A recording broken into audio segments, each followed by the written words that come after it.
Good afternoon आप सभी को। A very very good afternoon everyone. Alright, चलिए स्टार्ट कर रहे हैं अपन आज की क्लास। और हमेशा की तरह सबसे पहले मैं आपको होमवर्क दे दूं। तो नेक्स्ट क्लास का आपका जो होमवर्क रहेगा, सबसे पहले सभी बच्चे होमवर्क लिख लें नेक्स्ट क्लास का।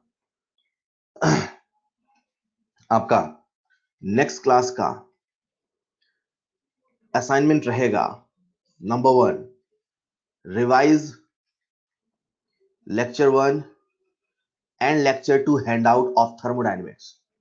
सबसे पहले आपको इन दोनों हैंडआउट को रिवाइज करना है, ठीक है। दूसरा आपका होमवर्क रहेगा, रिवीजन करने के बाद बिगिनर बॉक्स 1 कंप्लीट और एक्सरसाइज 1 to 10 प्रॉब्लम, ठीक है। उसी के साथ आपका तीसरा होमवर्क रहेगा एनसीईआरटी रीड करने के लिए। मैंने आयनिक इक्विलिब्रियम में एनसीईआरटी पढ़ने को नहीं कहा, लेकिन यहां कह रहा हूं, यहां हो सके तो एक बार पढ़ जरूर लेना। और खास करके उन शब्दों को, उन पॉइंट्स को, उन बातों को बहुत ध्यान देना जिन्हें आप पहली बार पढ़ रहे हो या कुछ नया पढ़ रहे हो या कुछ समझ में नहीं आया, उसे प्लीज डिस्कस करना। मतलब ऐसा नहीं पढ़ने के लिए एनसीईआरटी पढ़ लिया है ना, एनसीईआरटी पढ़ना है और उन पॉइंट्स को खोजना है। अगर कुछ नया मिलता है, कुछ सोचने वाले कुछ थॉट पॉइंट मिलते हैं, राइट। एनसीईआरटी पढ़ेंगे फर्स्ट 5 पेज ऑफ थर्मोडायनेमिक्स, मतलब 152, 156, 157 तक कुछ आता है, वो आप देख लेना। उसी के साथ नेक्स्ट आपका होमवर्क रहेगा रिवीजन से। आपको रिवीजन करना है एटॉमिक स्ट्रक्चर का, केमिकल इक्विलिब्रियम का और आयोनिक का। ये तीनों आपको रिवीजन करने हैं। 1.5 आवर का रिवीजन आपका होना चाहिए। मतलब ये होमवर्क और साथ में 1.5 आवर का रिवीजन का काम है, राइट। ये जो आप रिवीजन करेंगे, आप चाहे तो शॉर्ट नोट से कर लें या चाहे तो आप हैंडआउट से कर लें, लेकिन 1.5 घंटे ही करना है, इससे ज्यादा नहीं करना है, राइट। तो आप बाकी सारा टाइम मैनेज कर लें। ये रहेगा आपका नेक्स्ट क्लास का होमवर्क। चलिए शुरू करते हैं हमारी आज की क्लास। बच्चों, मुझे उम्मीद है आपने कल की क्लास को रिवाइज किया था। कल की क्लास में हम लोग बात कर रहे थे सिस्टम, सराउंडिंग और कुछ नए नए टर्म्स के बारे में। मैंने कहा जो सिस्टम होता है उसकी अपनी कुछ प्रॉपर्टीज होती हैं। एक सिस्टम का अपना स्टेट होता है और स्टेट को बदलने के लिए हमें प्रोसेस करना होता है। कल की क्लास में अपन प्रोसेस की ही बात कर रहे थे। अपन ने समझा आइसोथर्मल प्रोसेस का मतलब क्या है, आइसोबैरिक, आइसोकोरिक, एडियाबैटिक का मतलब क्या है। जब आपको मैं एडियाबैटिक प्रोसेस के बारे में बता रहा था तो वहीं पे कंसेप्ट एक हीट का आया, तो मैंने आपको हीट के बारे में भी समझाया। हीट सिस्टम का नहीं, सराउंडिंग का नहीं, किसी प्रोसेस का होता है। जब तक प्रोसेस होता है तब तक हीट होता है और जैसे ही प्रोसेस खत्म वैसे ही हीट खत्म। जितनी भी प्रोसेस हम कर रहे थे, चाहे आइसोथर्मल हो, चाहे आइसोबैरिक हो, चाहे आइसोकोरिक हो, चाहे एडियाबैटिक हो, ये सभी प्रोसेस बच्चों दो तरीके से हो सकती हैं। एक तरीका है रिवर्सिबल और दूसरा तरीका है इरिवर्सिबल। मैं मानते हुए चल रहा हूं, मैंने अभी आपको रिवर्सिबल और इरिवर्सिबल के बारे में कुछ नहीं बताया है। एक बात सभी लोग ध्यान से सुनेंगे। रिवर्सिबल प्रोसेस ऐसी प्रोसेस होती हैं जो बहुत छोटे छोटे स्टेप में कराई जाती हैं। Listen carefully. रिवर्सिबल प्रोसेस ऐसी प्रोसेस होती हैं जो बहुत छोटे छोटे स्टेप में कराई जाती हैं, in very very small step. इतने छोटे स्टेप में कराई जाती हैं कि energy loss in each step, energy loss in each step will be negligible, energy loss in each step will be negligible. जब बहुत छोटे छोटे स्टेप्स में आप किसी प्रोसेस को कराते हो कि हर स्टेप में एनर्जी का लॉस नेग्लिजिबल हो, और एंड इफ डायरेक्शन रिवर्स, अगर डायरेक्शन को रिवर्स कर देते हैं, if direction reverse, then system then system reaches to its initial position। System अपनी इनिशियल पोजीशन पर पहुंच जाता है अगर हम डायरेक्शन को रिवर्स कर देते हैं। मैंने शायद आपसे लास्ट क्लास में पेन गिरने का एग्जांपल लिया हो। मैं मान के चल रहा हूं, मैंने भी कोई बात नहीं करी, आप भी ऐसे सुनना। मैंने कुछ बैचेस डिस्कस कर लिया था, मुझे याद नहीं आपके बैच में हुआ था नहीं हुआ था, तो फिलहाल मैं मान के चल रहा हूं अभी कोई बात नहीं। अगर किसी प्रोसेस को हम इतने छोटे स्टेप में कराते हैं कि हर स्टेप में एनर्जी का लॉस नेग्लिजिबल हो, और अगर डायरेक्शन को रिवर्स कर दिया जाए तो वो अपनी इनिशियल पोजीशन पर आ जाए, अगर कभी ऐसा होता है तो हम कहते हैं बच्चों वो प्रोसेस रिवर्सिबल है। मतलब अगर मुझे इमेजिन करिए कि हमारे पास ये जो आपको पेन दिख रहा है, मुझे इस पेन को ड्रॉप करना है। इस पेन की अभी पोटेंशियल एनर्जी mgh है। अगर मैंने इस पेन को ड्रॉप कर दिया तो इसकी पोटेंशियल एनर्जी खुद से घट जाएगी। हाइट घटेगा तो पोटेंशियल एनर्जी घटेगा। एक बार में यू ड्रॉप कर दिया तो पेन ऊपर से नीचे आया। जैसे ही पेन ऊपर से नीचे आया तो कुछ साउंड एनर्जी के रूप में, जैसे पेन गिरेगा तो कुछ एनर्जी के रूप में लॉस होगा। हो सकता है जब पेन आ रहा हो नीचे तो वो हवा के मॉलिक्यूल से टकराया हो, कुछ फ्रिक्शन के रूप में लॉस हुआ हो, कुछ ना कुछ हो सकता है। इस प्रकार से इस पेन को गिरा देना, एक झटके में एक स्टेप में करा देना, ये इरिवर्सिबल प्रोसेस है। लेकिन अगर मुझे इसी पेन को गिराना है और इसे मुझे इतने छोटे छोटे स्टेप में गिराना है कि हर स्टेप में एनर्जी का लॉस नेग्लिजिबल हो, ये कहने का तात्पर्य है, मान लीजिए ये पेन है, मैं इस पेन को ड्रॉप कर रहा हूं बच्चों, हल्का सा नीचे आया, हल्का सा नीचे आया, मतलब ये पेन पहले यहां कहीं था, उससे हल्का सा नीचे आया, मतलब जो लॉस हुआ वो ना के बराबर हुआ, जो एनर्जी का लॉस होगा वो अप्रोक्सीमेटली इक्वल टू 0 होगा या ना के बराबर होगा।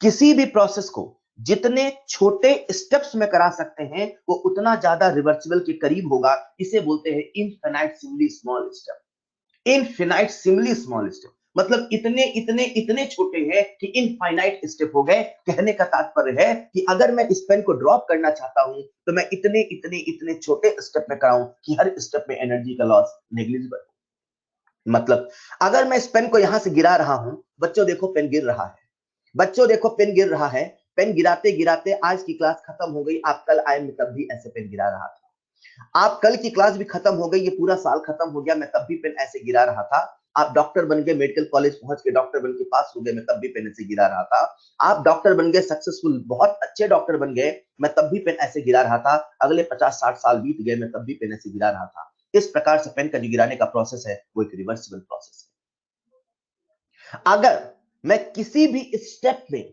इस डायरेक्शन को रिवर्स कर देता हूं, मतलब अगर पेन हल्का सा नीचे आया, मैं इसे हल्का सा ऊपर कर देता हूं, तो जो एनर्जी का लॉस हुआ था उतना ही गेन हुआ, ना लॉस हुआ था ना गेन हुआ था। अपन कहते हैं सिस्टम एग्जैक्टली अपने इनिशियल कंडीशन पे पहुंच गया।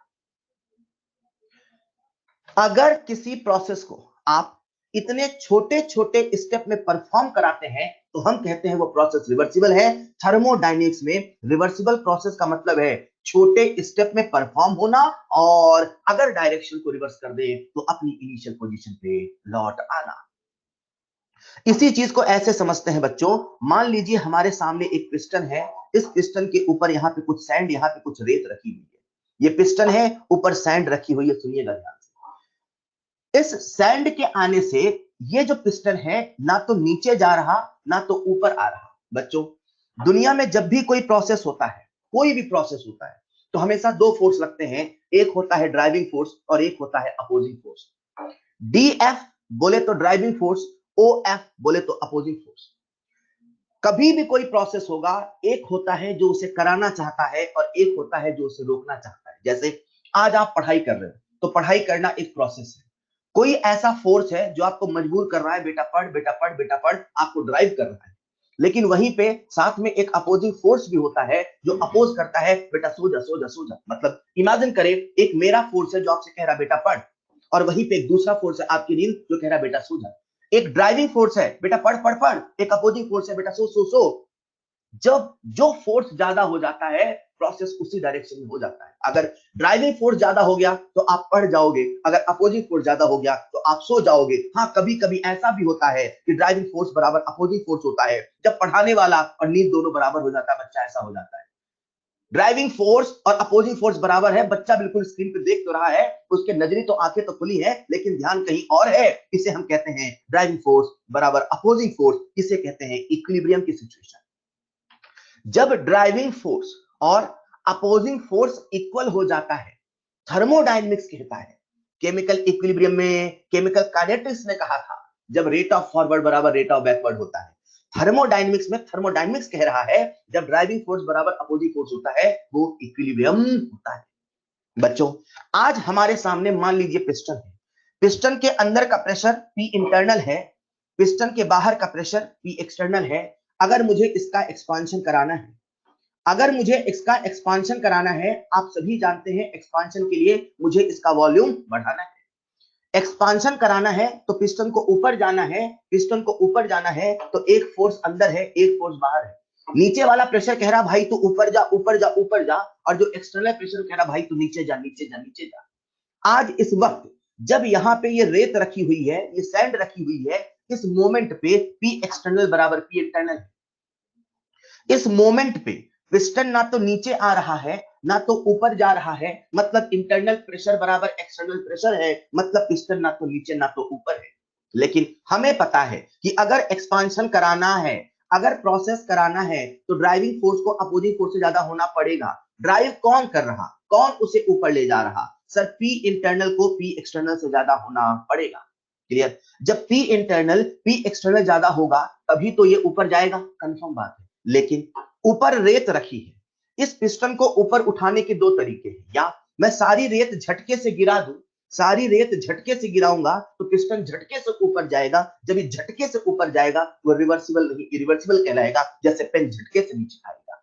लेकिन अगर मैंने इसी रखी हुई रेत को ऐसे ना हटा के ऐसे हटाया होता, वन बाय वन करके एक एक रेत के पार्टिकल को हटाया होता, इमेजिन करो इसके ऊपर रेत रखी है।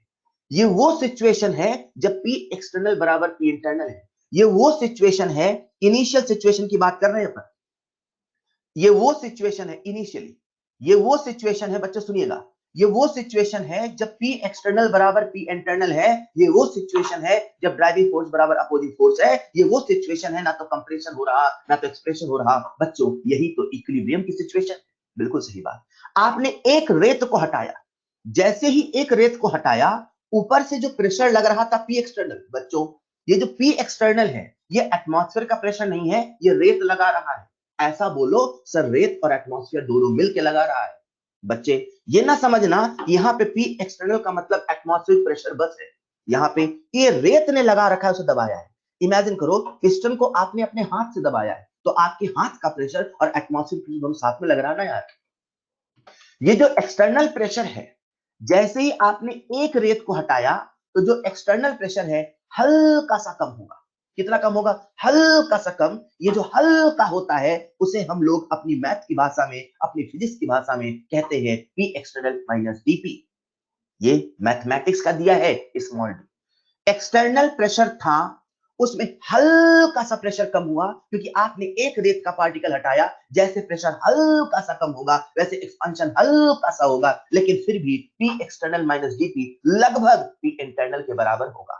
बच्चों जो रिवर्सिबल प्रोसेस होता है बहुत छोटे छोटे स्टेप में होता है, ताकि हर स्टेप में एनर्जी का लॉस नेग्लिजिबल हो। एक रेत का पार्टिकल आपने हटाया, P एक्सटर्नल हल्का सा कम हुआ, हल्का सा एक्सपांशन हुआ, लेकिन जब आप मैथ की भाषा में बात करोगे तो क्या कहोगे? Sir P external minus dP is approximately equal to P internal.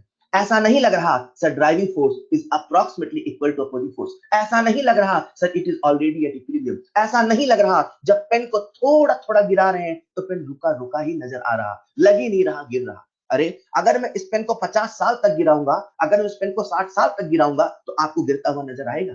मैं कितने छोटे स्टेप में कराऊं, इमेजिन करो कि 60 साल तक यहां गिराऊं, मतलब आपको हर मोमेंट पे ऐसा लगेगा कि चीजें रुकी रुकी सी हैं, आपको लगेगा सब कुछ इक्विलिब्रियम पे है। इसीलिए कहा जाता है जब रिवर्सिबल प्रोसेस होता है, जो रिवर्सिबल प्रोसेस होता है वो हर स्टेप पर इक्विलिब्रियम में होता है। At each step it is at equilibrium. Reversible process जो इनफाइनाइट स्टेप में होता है, क्योंकि वो इनफाइनाइट स्टेप में होता है उसमें हर मोमेंट पे इक्विलिब्रियम होता है। इसे खत्म होने में इनफाइनाइट टाइम लगता है, क्योंकि इसे खत्म होने में इनफाइनाइट टाइम लगता है हम कहते हैं ये प्रैक्टिकल नहीं, ये आइडियल प्रोसेस है। This is not a practical process. मुझे अगर पेन को गिराना है, मैं 60 साल तक पेन ही नहीं गिराता रहूंगा और कोई काम नहीं किया। आइडियल प्रोसेस है, रिवर्सिबल प्रोसेस प्रैक्टिकली नहीं पॉसिबल है। प्रैक्टिकली आप नहीं कह सकते हो साहब ये रिवर्सिबल है, दिस इज नॉट पॉसिबल। जो रिवर्सिबल प्रोसेस होती है वो एक आइडियल प्रोसेस होती है। सर जब आइडियल है, जब प्रैक्टिकली पॉसिबल नहीं है, तो फिर इसका कंसेप्ट क्यों दिया जाता है? इसका कंसेप्ट इसलिए दिया जाता है क्योंकि रिवर्सिबल प्रोसेस में एनर्जी का लॉस मिनिमम होता है।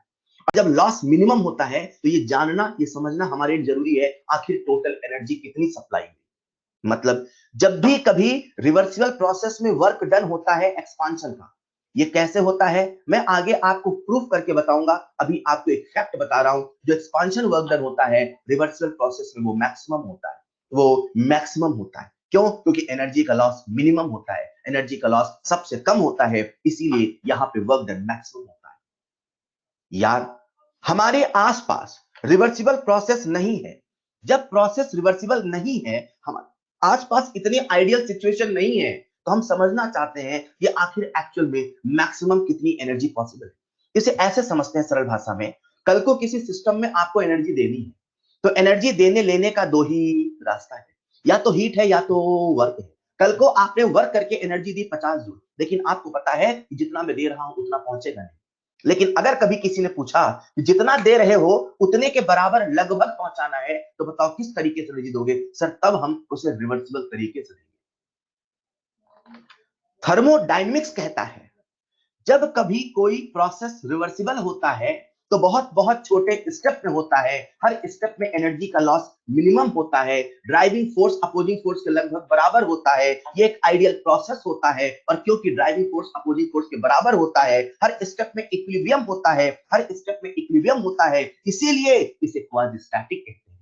सब कुछ थमा थमा सा नजर आता है, सब कुछ रुका रुका सा नजर आता है, लगता ही नहीं कुछ हो रहा। यही इक्विलिब्रियम है, यही रिवर्सिबल प्रोसेस है थर्मोडायनेमिक्स का। जो थर्मोडायनेमिक्स का रिवर्सिबल प्रोसेस है, उसका सरल सा मतलब है बहुत छोटे स्टेप में कराना, और अगर डायरेक्शन को रिवर्स कर दे अपने प्रीवियस सिचुएशन में लौट के आना। मतलब अगर हम रेत को गिरा रहे हैं तो इतने छोटे छोटे स्टेप में गिराएं, धीरे धीरे करके गिराएं कि 3-4 साल में सारा रेत हटाए, अभी इसका एक्सपांशन हो जाएगा। इमेजिन करो आपने 4 साल में एक्सपांशन कराया है, वो एक्सपांशन रिवर्सिबल है। लेकिन वहीं पे हमारे सामने एक दूसरी प्रोसेस होती है जिसका नाम है इरिवर्सिबल प्रोसेस। जो इरिवर्सिबल प्रोसेस होती है बच्चों, जो इरिवर्सिबल प्रोसेस होती है बच्चों, वो इनफाइनाइट स्टेप में नहीं होती है।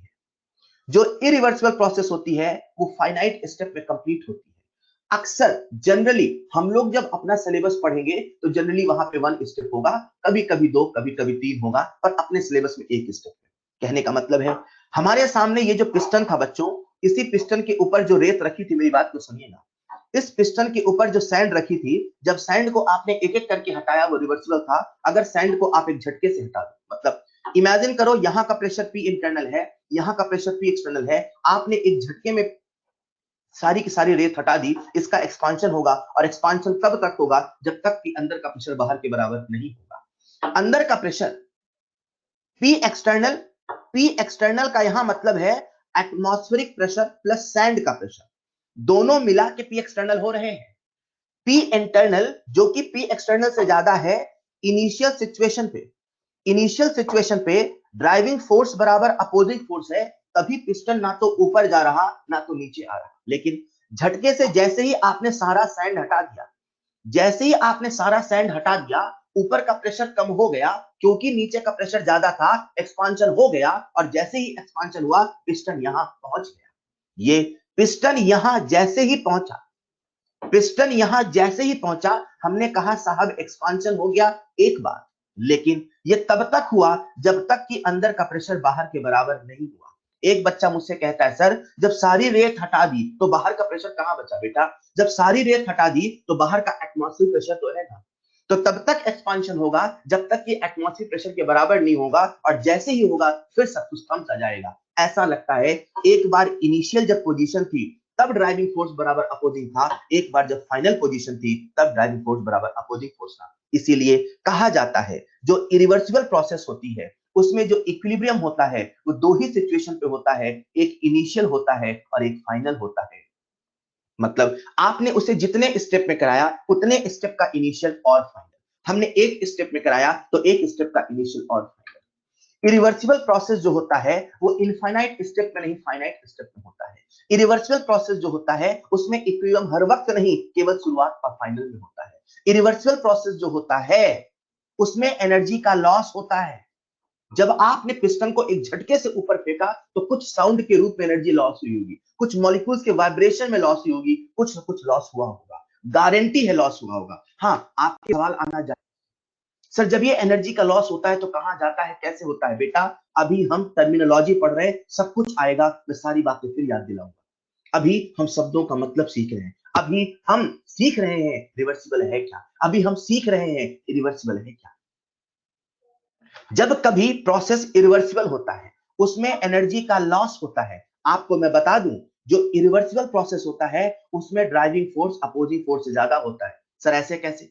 पहली बार जब रेत रखी थी, पूरी बात को ध्यान से सुनना, पहली बार जब रेत रखी थी, इमेजिन कर लेते हैं, अंदर का प्रेशर था 5 एटीएम पी इंटरनल और बाहर का प्रेशर था 5 एटीएम, मतलब इसमें 1 एटीएम एटमॉस्फेयर का है और 4 एटीएम रेत का है। जैसे ही आपने सारी रेत को हटा दिया, सारी रेत को जैसे ही हटाया, अब बाहर का प्रेशर हो गया 1 एटीएम, लेकिन बच्चे अंदर का प्रेशर तो 5 एटीएम ही है ना। मतलब आप कह सकते हैं क्योंकि एक्सपांशन हो रहा है तो जो ड्राइविंग फोर्स है that is internal force, internal जो ड्राइविंग फोर्स है दैट इज इंटरनल प्रेशर, वो opposing force that is external pressure से कई गुना ज्यादा है। इसीलिए ये प्रोसेस तुरंत होता है, फास्ट होता है, जल्दी होता है, कम स्टेप में होता है। क्लियर?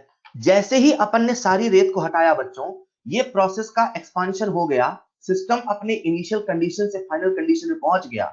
ये जो इरिवर्सिबल प्रोसेस है, आपको मैं एक फैक्ट बता देता हूं, जितनी भी नेचुरल प्रोसेस है, all natural processes, all natural processes, हाँ आप मुझसे लड़ सकते हो, सर आपको थोड़ी पता दूसरी गैलेक्सी में क्या हो रहा, आप हमसे लड़ सकते हो, हमसे डिस्कस कर सकते हो, लेकिन एनसीईआरटी के भाषा में हम यही कहेंगे, all natural processes, all natural processes are irreversible processes।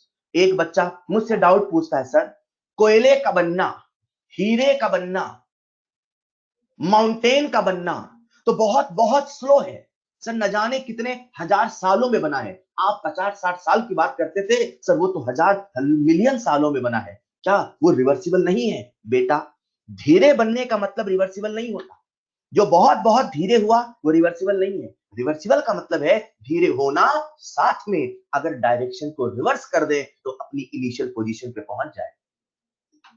Mountain का फॉर्मेशन बहुत धीरे हुआ, कोल का फॉर्मेशन बहुत धीरे हुआ, डायमंड का फॉर्मेशन बहुत धीरे हुआ, लेकिन आप अगर डायरेक्शन को रिवर्स कर दो तो जहां से कहानी शुरू हुई थी, कहानी वहां नहीं पहुंचने वाली।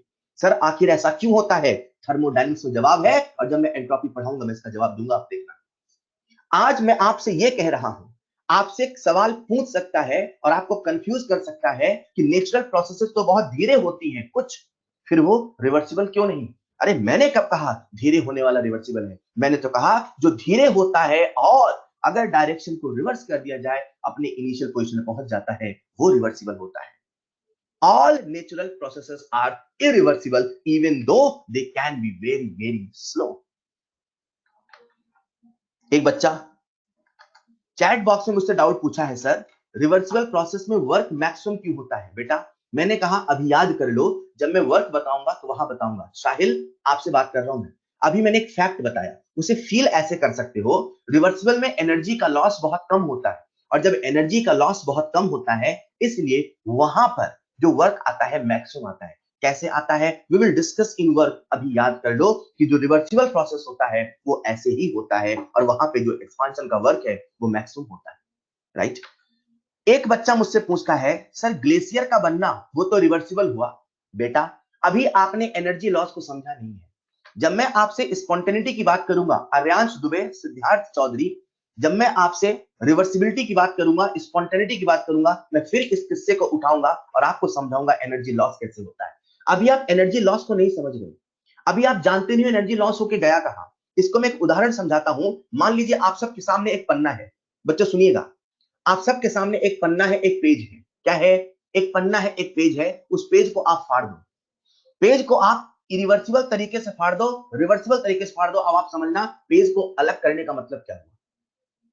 आप चाहे धीरे धीरे करके पेज को अलग करो, चाहे जल्दी से पेज को अलग करो, जब पेज अलग हो जाएगा, तो जब पेज अलग होता है तो पेज के अलग होने के बाद, पेज के अलग होने के बाद पेज जब फट जाता है तो एक चर्र करके आवाज आती है, वो आवाज में भी कुछ एनर्जी होती है। मेरी बात को समझना। अब वो जो एनर्जी का लॉस हुआ है सराउंडिंग में, आप उसे कितना भी ग्लू से चिपकाओ, आप उसे किसी भी तरीके से एनर्जी दे दो, वो पेज अब पहले जैसा नहीं होने वाला, वो पेज अब पहले जैसा नहीं होने वाला, क्योंकि डायरेक्शन को यहां रिवर्स नहीं कर सकते। तो एक बच्चा मुझसे कहता है, सर जिस फैक्ट्री में पेज बनाते थे उसी फैक्ट्री में उस पेज को फिर से डाल के बना देता। बेटा, जब आपने फिर से उस पेज को बनाया तो आपने कुछ और एनर्जी खर्च कर दी। वो पेज जैसा पहले था, एक बार फटने के बाद अब पहले जैसा नहीं होने वाला। जो एनर्जी का लॉस हो चुका है वो उसे नहीं मिलने वाला। यही तो सेकंड लॉ ऑफ थर्मोडायनेमिक्स है, वहां आने तो दो। कुछ बच्चे कह रहे रेन, मैंने कहा all natural processes are irreversible. मेरे साथ बोलो, मेरे साथ बोलो, all natural processes are irreversible. तो फिर बच्चे मुझसे क्यों पूछ रहे हैं, सर पहाड़ का बनना, सर ग्लेशियर का बनना, सर हवाओं का चलना, सर नदी का बनना? अरे मैंने कह दिया ना, all natural processes are irreversible. प्रथम मैंने कह दिया ना, all natural processes are irreversible. फिर ये क्या कहना, sir formation of earth, sir नदी का बनना, हवा का चलना, ये होना, मौसम का बदलना? अरे मैंने कह दिया ना, क्या ऑल, मेरे साथ बोलो, all natural processes are irreversible. Sir कैसे लॉस होता है, कहां लॉस होता है? सेकंड लॉ आने तो दो। खैर, अभी मैंने आपको समझाया कि किस प्रकार से रिवर्सिबल होता है, किस प्रकार से इरिवर्सिबल होता है। बच्चों, हम जितने भी प्रोसेस करते हैं, चाहे आइसोथर्मल हो, चाहे आइसोबैरिक हो, चाहे आइसोकोरिक हो, चाहे एडियाबैटिक हो, ये सब दो तरीके से हो सकता है। आई होप आप फील कर पाए रिवर्सिबल का मतलब क्या है, इरिवर्सिबल का मतलब क्या है। जब हम थर्मोडायनेमिक्स को पढ़ते हैं तो थर्मोडायनेमिक्स में हमें कुछ और शब्दों को सीखना है। जैसे अभी आपने सिस्टम को समझा, सराउंडिंग को समझा, स्टेट वेरिएबल को समझा, स्टेट फंक्शन, पाथ फंक्शन को समझा, आपने समझा प्रोसेस क्या होती है। वहीं पे हमें चार शब्दों को और समझना है। हमें समझना है हीट क्या होता है, जो मैंने ऑलरेडी समझा दिया। हमें समझना है वर्क क्या होता है, हमें समझना है इंटरनल एनर्जी क्या होता है, हमें समझना है इंथैल्पी क्या होता है। Let's start our story with work. Sir heat, अरे हीट तो कल बता दिया था, याद है? हीट, हीट एनर्जी नहीं, एनर्जी का एक रूप है। सिस्टम की नहीं, सराउंडिंग की नहीं, प्रोसेस की होती है हीट। टेम्परेचर के डिफरेंस से फ्लो होती है हीट। ये हीट है जो सिस्टम की नहीं, जो सराउंडिंग की नहीं, प्रोसेस की होती है हीट। चलो आज मैं आपको बताता हूं वर्क क्या होता है। मुझे आप सबका पूरा ध्यान चाहिए। याद करो, पहली बार जब आपने फिजिक्स पढ़ा था और आपने एक कंसेप्ट को सीखा था। मान लो ये कुली है और ये आपका लगेज लेके रेलवे स्टेशन पे जा रहा है। ठीक है, ये कुली है, ये आपका लगेज लेके रेलवे स्टेशन पे जा रहा और ये दुखी है। मान लो ये कुली है, आपका लगेज लेके रेलवे स्टेशन पे जा रहा। फिजिक्स में आपने पढ़ा था, जब कुली वाला आपसे पैसे मांगे तो कह देना भाई तेरा वर्क डन जीरो हुआ, काहे के पैसे। आप उसी कंसेप्ट से पहली बार रेलवे स्टेशन में गए, कुली ने आपका सामान ट्रेन में रखा, उसने आपसे पैसे मांगे, बोले इधर आ तुझे बैठ के मैं फिजिक्स सिखाता हूं। आपने पूरी फिजिक्स सिखा डाली, पर उसने बोला नहीं मुझे तो पैसे चाहिए, नहीं मुझे तो पैसे चाहिए। क्यों? आपकी फिजिक्स कहती है, आपकी फिजिक्स कहती है उसने वर्क नहीं किया। आपकी फिजिक्स कहती है उसने वर्क नहीं किया और वो कहता है मैंने वर्क किया। आखिर ये वर्क होता क्या है? आखिर ये वर्क होता क्या है? वो जो आपने फिजिक्स में पढ़ा वो वाला वर्क तो ना हुआ, पर भैया वर्क तो हुआ। सर ये वर्क होता क्या है? पहले मैं आपको बता दूं, वर्क कई प्रकार का होता है। अच्छा, कितने प्रकार का होता है? अरे वर्क इलेक्ट्रिकल हो सकता है, वर्क मैकेनिकल हो सकता है, वर्क फलाना ढिमकाना हो सकता है। हम लोग यहाँ पढ़ रहे हैं पीवी वर्क। हम लोग इलेक्ट्रिकल वर्क नहीं पढ़ रहे हैं, वो आप इलेक्ट्रोस्टैट में पढ़ोगे। हम लोग काइनेटिक वर्क नहीं पढ़ रहे हैं, फिजिक्स में पढ़ोगे। हम लोग मैकेनिकल वर्क नहीं पढ़ रहे हैं, एनएलएम में पढ़ोगे। हम लोग पढ़ रहे हैं पीवी वर्क। अच्छा, वर्क कई प्रकार का होता है। मजे की बात तो यह है, जब अगेंस्ट में कुछ होता है तभी वर्क होता है। वर्क कई प्रकार का होता है, जब अगेंस्ट में कुछ होता है तभी वर्क होता है, जब अगेंस्ट में कुछ नहीं होता तो वर्क नहीं होता है। वर्क किसी के विरुद्ध होता है, किसी के विरुद्ध जो होता है वही वर्क होता है। नींद आ रही है, नींद के खिलाफ जो आपने लड़ाई करी वो नींद के अगेंस्ट वर्क हो गया। जब कोई चीज किसी के अगेंस्ट में होती है या जो अगेंस्ट में होता है वही वर्क होता है, जब अगेंस्ट में कुछ नहीं होता तो वर्क नहीं होता। हाँ, आपके फिजिक्स वाले वर्क तो नहीं हुआ, पर भैया उसने भार तो उठाया, उसने उस आपके लगेज के भार के अगेंस्ट कार्य तो किया, वर्क तो किया। उसने जो मेहनत करी, उसने जो लेबर वर्क किया, उसने अपनी जो मसल पावर का इस्तेमाल किया, उसने उसके पैसे आपसे मांगे। Vector F dot vector D F D cos theta वाले पैसे नहीं मांगे। वो जोड़ता तो ज्यादा पैसे हो जाते। उसने जो मेहनत करी उस भार के अगेंस्ट, वो आपसे वो पैसे मांग रहा है। भैया मैंने मेहनत तो करी। तूने मेहनत क्यों करी? अरे मैंने भार उठाया। इमेजिन करो उसके पास एक हाइपोथेटिकल बैग होता, जैसे अभी है यहाँ पे मेरे सामने, हवा का बैग होता। भैया बैग उठा के ले जा रहा हूं। अरे काहे का बैग है? अगर हाइपोथेटिकल बैग होता तब तो वर्क नहीं होता, क्योंकि जब अगेंस्ट में कुछ नहीं होता तो वर्क नहीं होता। अरे वर्क तभी होता है जब अगेंस्ट में कुछ होता है। ओके, अब सर हमारे इस पीवी वर्क में वर्क कैसे होगा? चलो समझाता हूं। मान लीजिए बाहर का प्रेशर है पी एक्सटर्नल, मान लीजिए अंदर का प्रेशर है पी इंटरनल, मान लीजिए ये एक पिस्टन है, मान लीजिए गोल गोल है, मान लीजिए इसका एरिया क्रॉस सेक्शन ए है, मान लीजिए पहले इसका वॉल्यूम V1 था, मान लीजिए इसमें एक्सपांशन हुआ है, मान लीजिए एक्सपांशन होकर इसका वॉल्यूम V2 हुआ है। अब और ना मानना, बहुत मान लिया।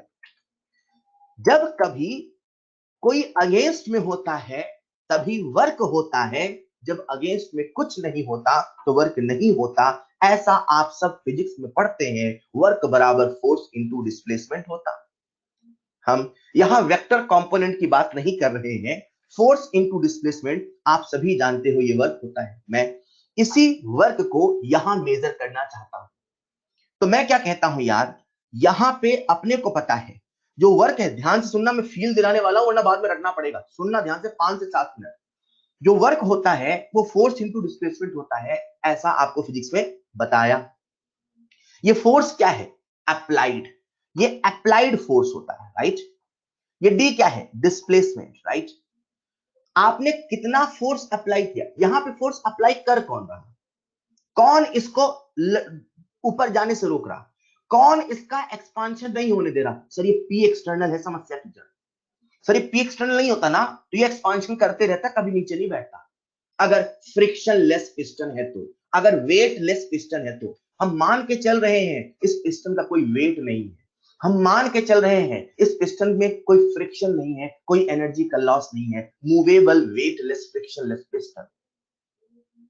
अगर पी एक्सटर्नल ना होता तो ये ऊपर ऊपर ऊपर गया होता, जब तक पी इंटरनल पी एक्सटर्नल के बराबर नहीं होता। मतलब फोर्स अप्लाई कौन कर रहा? P external. आप सभी जानते हो प्रेशर बराबर फोर्स अपॉन एरिया होता है क्या? हाँ होता है। आप सभी जानते हो फोर्स बराबर प्रेशर इंटू एरिया होगा, होगा। मतलब मैं कह सकता हूं कि जो वर्क है वो ये भी तो होगा, pressure into area into displacement. ये एरिया इंटू डिस्प्लेसमेंट क्या है? यहां पे ये ए है एरिया ऑफ क्रॉस सेक्शन और डी का मतलब है डिस्प्लेसमेंट। आपसे एक ओरल सवाल पूछ रहा हूं। मेरे पास एक कंटेनर है, उसमें पहले मान लो पानी भरा था 500 ml। क्या भरा था? 500 ml। क्या भरा था? 500 ml पानी। लिखा होता है ना बॉटल में 200 300 400 500 600 ml। फिर क्या हो गया, मैंने पानी और मिलाया तो इसका वॉल्यूम हो गया 600 ml, राइट। मेरा सवाल आपसे है, बताओ मैंने पानी कितने ml मिलाए? बताओ मैंने पानी कितने ml मिलाए? बताओ मैंने पानी कितने ml मिलाए? आपको मैं याद दिला दूं, जो ml होता है वही सेंटीमीटर क्यूब होता है, वही सीसी होता है, याद है? मतलब ये जो ml है ना, ये वॉल्यूम है, याद रखना। ये जो ml है वॉल्यूम है। हेलो, जो ml होता है वही सेंटीमीटर क्यूब होता है, यही वॉल्यूम है। मतलब पहले वॉल्यूम 500 था, अभी वॉल्यूम 600 है। तो बताओ कितना मिलाया? 100 ml बोलोगे ना, 100 सेंटीमीटर क्यूब बोलोगे ना। मतलब आप मानते हो, आप मानते हो, अगर कोई मुझसे पूछे, आप मानते हो, अगर कोई मुझसे पूछे पहले वॉल्यूम V1 था, अभी वॉल्यूम V2 हुआ, जो डिस्प्लेसमेंट है वो क्या है? वो ये है। और जो डिस्प्लेसमेंट है, ये जो पूरा यहां से यहां हुआ, एक्चुअल में वॉल्यूम है, that is V2 minus V1 है। हेलो, यहां का जो डिस्प्लेसमेंट है, एक्चुअली ये जो लेंथ है, हम लेंथ नहीं बता रहे हैं, पूरा वॉल्यूम बता रहे हैं, राइट। तो ये जो पूरा का पूरा वॉल्यूम है उसे अपन क्या बोलेंगे? V2 minus V1। अब आप सभी जानते हो एरिया होता है मीटर स्क्वायर, डिस्प्लेसमेंट होता है मीटर, मतलब मीटर क्यूब। मतलब ये किसको रिप्रेजेंट करता है? ये रिप्रेजेंट करता है वॉल्यूम को। मतलब मैं कह सकता हूं W बराबर P इंटू V। बोलो हाँ या ना। पर गौर करना बच्चों, ये V नहीं है, ये चेंज इन वॉल्यूम। भाई यहां पे जो डिस्टेंस है वो क्या बता रहा? कितने का चेंज हुआ। मतलब मैं इसे लिख सकता हूं P डेल्टा V। बच्चों हमारे सामने जो फॉर्मूला आया वर्क का, वो आया P delta V, right. Delta V का मतलब क्या है? डेल्टा का एक मतलब होता था और एक ही रहेगा, क्या? डेल्टा का मतलब होता है फाइनल माइनस इनिशियल। डेल्टा का मतलब होता था, होता है, होता रहेगा, final minus initial. Delta V का मतलब है V final minus V initial. Initial क्या था? V1, फाइनल क्या है? V2। तो W क्या हो गया? P delta V। सवाल आता है सर ये जो हमने P लिखा है वो क्या है? ये इंटरनल प्रेशर है कि एक्सटर्नल प्रेशर है? मैंने बच्चे से पूछा एक बात बताओ, वर्क कब होता है? सर जब अगेंस्ट में कुछ होता है तभी वर्क होता है। आज इस पिस्टन को बहुत वर्क करना पड़ेगा या कम वर्क करना पड़ेगा, इसका डिसीजन कौन करेगा? Sir external pressure. External pressure बहुत ज्यादा होगा तो पिस्टन को बहुत ताकत लगानी पड़ेगी, बहुत वर्क करना पड़ेगा। मतलब चाहे ऐसे फील करके सोच लो, चाहे ऐसे समझो सर ये प्रेशर अप्लाइड है तो बाहर से प्रेशर अप्लाइड हो रहा, मतलब जो प्रेशर अप्लाइड है वो पी एक्सटर्नल से आ रहा, तो सर यहाँ पे पी एक्सटर्नल ही तो आएगा। चाहे ऐसे सोचो, चाहे ऐसे सोचो कि सर वर्क हमेशा किसी के अगेंस्ट में होता है, अगेंस्ट में कुछ नहीं होता तो वर्क नहीं होता है। अगर वर्क हुआ है उसके पीछे की वजह एक्सटर्नल प्रेशर है। एक बच्चे ने मुझसे कह दिया मतलब सर आप ये कहना चाहते हो अगर कल को ऐसा हो कि पी एक्सटर्नल जीरो हो, मैंने कहा सही है। सर पी एक्सटर्नल जीरो हो मतलब वैक्यूम हो, मैंने कहा सही है। सर वैक्यूम होगा तो वर्क नहीं होगा, मैंने कहा नहीं होगा। सर क्यों नहीं होगा? मैंने कहा चाहे फॉर्मूले से सोच लो चाहे फील्ड से सोच लो, जब एक्सटर्नल में कोई है ही नहीं, जब विरोध करने वाला कोई है ही नहीं, जब विरोध करने वाला कोई है ही नहीं तो काहे का वर्क होगा? अरे आप अकेले नीट का पेपर दे रहे हो, गारंटीड सिलेक्शन होगा। आप अकेले पेपर दे रहे हो, गारंटीड सिलेक्शन होगा। हाँ ये बात अलग है आप कितना अच्छा पढ़ रहे हो कि सबके साथ दोगे तब भी सिलेक्शन होगा, लेकिन एक बात तो पक्की है, अकेले दोगे तो गारंटीड सिलेक्शन होगा। खैर वही वाली बात है, जब कोई अगेंस्ट में है ही नहीं तो काहे का वर्क? चाहे ऐसे सोचो चाहे ऐसे सोचो। बच्चों मैंने आपसे कहा था हमारे इस पूरे थर्मोडायनेमिक्स में एनर्जी के दो ही रास्ते हैं, एक हीट दूसरा है वर्क। एनर्जी देनी है हीट दो वर्क दो, एनर्जी लेनी है हीट लो वर्क लो। किससे? सिस्टम से। एनर्जी देनी है हीट दो वर्क दो, एनर्जी लेनी है हीट लो वर्क लो। सिस्टम ने वर्क किया, एक्सपांशन हुआ मतलब वॉल्यूम बढ़ा, तो वॉल्यूम कैसे बढ़ा? सिस्टम ने वर्क किया तब ना। अगर हम अभी वर्क की बात कर रहे हैं, एनर्जी अभी हीट का रास्ता बंद कर दो, अभी हीट की बात नहीं कर रहे। आप मुझसे बोल सकते सर हम हीट देता, बात करेंगे, अभी केवल वर्क फॉर्म में सोचो, अभी हीट को भूल जाओ। अगर इसका एक्सपांशन हुआ, अगर वॉल्यूम बढ़ा, दुनिया में अपने आप तो कुछ नहीं होता, हर चीज के होने की वजह होती है। अगर इसका एक्सपांशन हुआ है, अगर वॉल्यूम बढ़ा है तो भाई किसी ने वर्क तो किया है, सिस्टम ने वर्क किया तभी एक्सपांशन हुआ। मेरी बात को समझिएगा, जब भी हम एक्सपांशन कहते हैं, क्या कहते हैं? एक्सपांशन मतलब वॉल्यूम का बढ़ना। जो एक्सपांशन होता है वो work done by the system होता है, जो एक्सपांशन होता है वो work done by the system होता है। वहीं पे जो कंप्रेशन होता है, हेलो, जो कंप्रेशन होता है वो ऑन द सिस्टम होता है। आपने कंप्रेस कर दिया मतलब सिस्टम पे वर्क किया, मतलब सिस्टम को energy the, right, on the system. जैसा कि मैंने आपसे लास्ट में क्लास में कहा था कि अपने को सिस्टम का भला चाहिए, अपने को सिस्टम का भला चाहिए, और भला कहने का मतलब है यहां केमिस्ट्री में सिस्टम को एनर्जी मिलनी चाहिए। अगर सिस्टम को एनर्जी मिलती है तो भला हुआ, अगर सिस्टम से एनर्जी जाती है तो नुकसान हुआ। भला हुआ तो पॉजिटिव, नुकसान हुआ तो निगेटिव, राइट। चलिए फॉर्मूले को थोड़ा और समझते हैं। हमारे सामने वर्क का फॉर्मूला आ चुका है पी डेल्टा वी। अब आते हैं कंप्रेशन में। पहले किस में आ जाए? चलो एक्सपांशन में, क्योंकि वही बना हुआ है। एक्सपांशन में वॉल्यूम बढ़ा घटा, वॉल्यूम सर बढ़ा, मतलब जब हम ये फॉर्मूला लगाएंगे W बराबर पी एक्सटर्नल डेल्टा वी, तो लिखूंगा मैं V2 माइनस V1। मेरे साथ बोलना है बच्चों, V2 बड़ा है कि V1? Sir V2। अरे एक्सपांशन हुआ ना, तो छोटा कौन? V1। बड़ा माइनस छोटा पॉजिटिव, वर्क डन कैसा आया? पॉजिटिव। एक्सपांशन में वर्क डन पॉजिटिव आया, क्या ये सही है? सर एक्सपांशन हुआ तो work done by the system हुआ, तो सर सिस्टम ने तो एनर्जी लूज की। सर जब लूज करते हैं तो निगेटिव होना चाहिए ना। अरे हाँ, पर आ कैसा रहा? पॉजिटिव, क्योंकि अभी जैसा आना चाहिए वैसा नहीं आ रहा था, तो हमने इस फॉर्मूले में थोड़ा सा बदलाव किया और यहां शुरू में एक माइनस साइन चिपका दिया। ये माइनस साइन हमने इसीलिए चिपकाया ताकि वो हमारे हिसाब से काम करे। मतलब अभी जब हम वर्क डन निकालते थे एक्सपांशन का, अभी जब निकाल रहे थे तो पॉजिटिव आ रहा था। अब निकालो जरा, minus p delta we, V2 minus V1। Sir बड़ा माइनस छोटा पॉजिटिव, नेगेटिव नेगेटिव, अब निगेटिव आ रहा है। कंप्रेशन में आ जाओ जरा, कंप्रेशन में फॉर्मूला वही लगाओ, minus p delta we. Hello, delta V का मतलब क्या है बच्चों, V2 माइनस V1। जब कंप्रेशन होगा मतलब दब गया, दब गया तो जो फाइनल वॉल्यूम होगा पहले से छोटा होगा। जब कंप्रेशन होगा मतलब दब गया, दब गया मतलब फाइनल वॉल्यूम इनिशियल से कम होगा, फाइनल इनिशियल से कम होगा, छोटा V2 होगा, बड़ा V1 होगा, छोटा माइनस बड़ा निगेटिव होगा, निगेटिव निगेटिव पॉजिटिव होगा। होना कैसा चाहिए, पॉजिटिव। सर क्यों, अरे ऑन द सिस्टम हुआ ना, सिस्टम पे किया ना, सिस्टम को एनर्जी मिली ना, होना कैसा चाहिए था, पॉजिटिव। कैसा है, पॉजिटिव। मतलब अब अपने सामने नया फॉर्मूला आ चुका है। बोले भैया आज से जब भी वर्क डन का फॉर्मूला निकालेंगे, जब भी वर्क डन निकालेंगे तो अपने पास वर्क हो चुका है माइनस पी डेल्टा वी। अब ये जो फॉर्मूला है ये एज पर साइन कन्वेंशन है, चाहे वो बोल दो या हमारा जो लॉजिक है क्या कि सिस्टम का भला होना चाहिए तो पॉजिटिव, सिस्टम का नुकसान हुआ तो नेगेटिव। एक्सपांशन में सिस्टम अपना वॉल्यूम बढ़ाता है तो सिस्टम वर्क करता है, सिस्टम ने वर्क किया तो कैसा होना चाहिए, नेगेटिव। कैसा आता है इस फॉर्मूले से, नेगेटिव। कंप्रेशन में ऑन द सिस्टम हुआ और जब ऑन द सिस्टम हुआ तो वर्क डन कैसा होना चाहिए, पॉजिटिव। और इस फॉर्मूले से कैसा आता है, पॉजिटिव। अब अपने सामने यूनिक फॉर्मूला बन गया W बराबर माइनस पी डेल्टा वी। बच्चों मेरी बात अभी खत्म नहीं हुई। मान लीजिए एक प्रोसेस हुआ और प्रोसेस में वर्क डन आया, सुनना ध्यान से। मान लीजिए एक प्रोसेस हुआ और प्रोसेस में वर्क डन आया -20 जूल। आप इसका क्या मतलब निकालोगे, I am asking you. Work done आया -20 जूल, आप इसका क्या मतलब निकालोगे, क्या कंक्लूजन निकालोगे। -20 जूल है। अरे यार श्रीकांत आपने फिर शुरू कर दी, गलत बात है। श्रीकांत बच्चा मुझसे पता क्या कह रहा है, सर फिजिक्स के वर्क डन एंड केमिस्ट्री के वर्क डन में क्या डिफरेंस है। अरे मैं कहां फिजिक्स की बातें कर रहा हूं, कितनी बढ़िया फील से चीजें चल रही हैं, जबरदस्ती फिजिक्स केमिस्ट्री घुसेड़ रहे हो। जो हम फील करा रहे बस वो फील करो ना यार।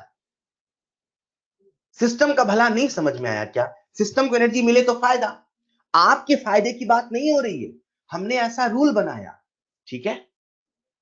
हाँ अभी कहाँ मतलब इतना बढ़िया लॉजिकल फील आ रहा है, अब आप उसमें फिजिक्स का मतलब वो बात ही नहीं कर रहे अपन उसकी। चलो मैंने कहा वर्क डन बराबर -20 जूल, तो मुझे बताओ बेटा, मैंने माइनस बोल दिया, आप क्या समझिए, अच्छा माइनस है मतलब पक्का ये सिस्टम के द्वारा हुआ है।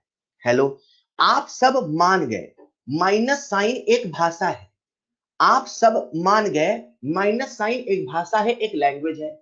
ये लैंग्वेज कहती है by the system. Minus sign एक लैंग्वेज है। अरे यार जो किसी के अगेंस्ट होता है, अब लिखना बंद कर दो मेरी बात सुनना, लिखना बंद कर दो मेरी बात सुनना। जो किसी के अगेंस्ट में होता है वही वर्क होता है, तो जब अगेंस्ट में होगा तो होगा, नहीं होगा तो जीरो होगा। जो किसी के अगेंस्ट में होता है वही वर्क होता है, सही बात। तो हुआ, नहीं हुआ तो जीरो हुआ। फिर ये माइनस साइन क्या है, माइनस साइन एक भाषा है, एक लैंग्वेज है जो ये बताती है अरे ये बाय द सिस्टम हुआ, वर्क तो 20 जूल का ही हुआ। वही वाली बात है लेंथ, अरे लेंथ है तो है, नहीं है तो जीरो है। वेट है तो है, नहीं है तो जीरो है। वर्क हुआ तो हुआ, नहीं हुआ तो जीरो हुआ। फिर ये माइनस क्या है, माइनस हमें बताता है कि अरे वो बाय द सिस्टम है, और जब माइनस नहीं है हम समझ गए वो ऑन द सिस्टम। अच्छा मतलब माइनस ऐसा समझो ना, ये जो माइनस है ना ये वो सांकेतिक भाषा कोड लैंग्वेज है, इसका हमने डिकोड किया। अरे ये लिखा है बाय द सिस्टम, मतलब मैं ऐसे लिखूंगा work done by the system, सुना ध्यान से, work done by the system 20 joule. अब कौन इतनी अंग्रेजी लिखे, तो अपन कहते थे -20 जूल। अच्छा माइनस का मतलब बाय द है, हाँ माइनस का मतलब बाय द, मतलब आज अपने सामने एक साइन कन्वेंशन आ गया क्या कि on the system positive, bye the system negative. मेरी बात ध्यान सुनना, अगर कभी work done by the system होता है तो नेगेटिव, अगर कभी work done on the system होता है तो पॉजिटिव।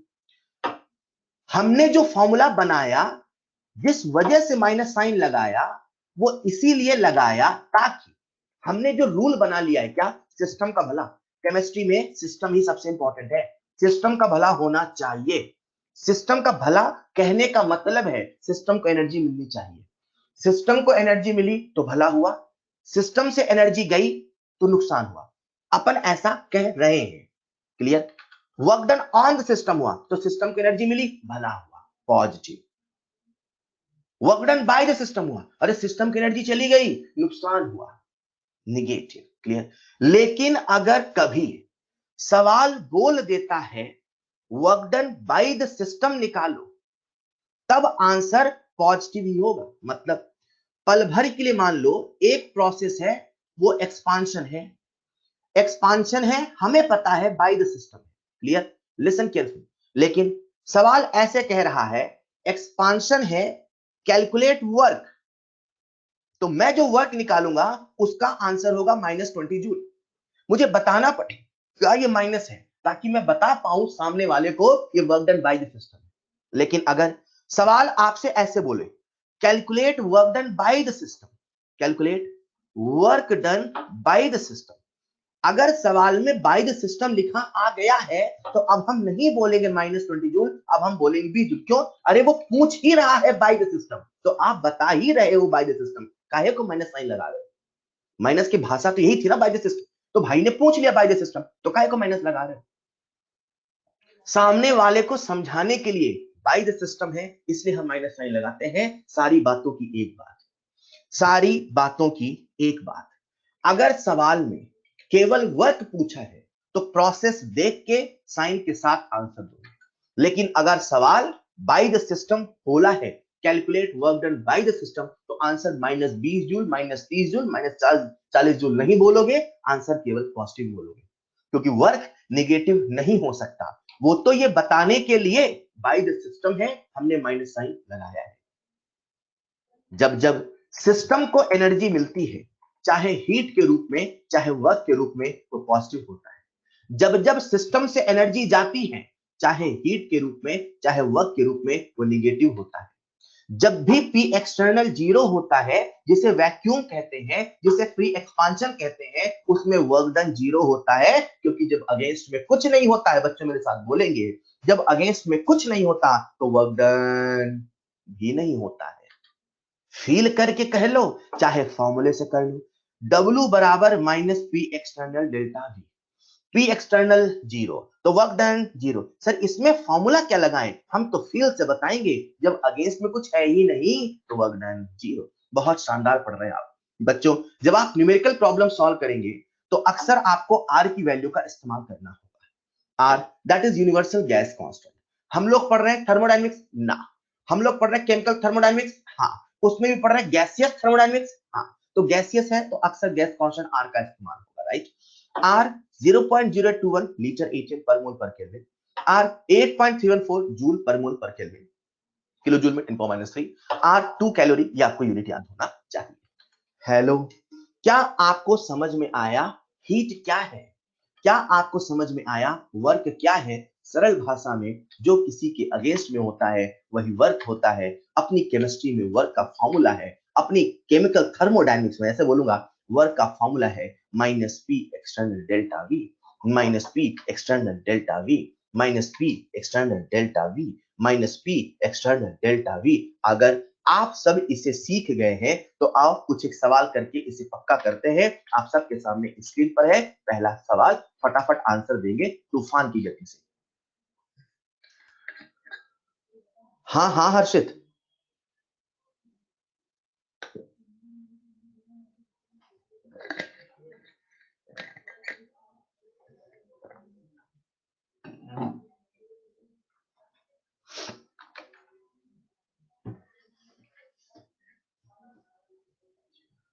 सवाल केवल वर्क डन बोला है, by the system on the system नहीं बोला है, तो मुझे नहीं पता कौन सा है, तो आपको मुझे समझाना पड़ेगा, आंसर उसी भाषा में देना पड़ेगा।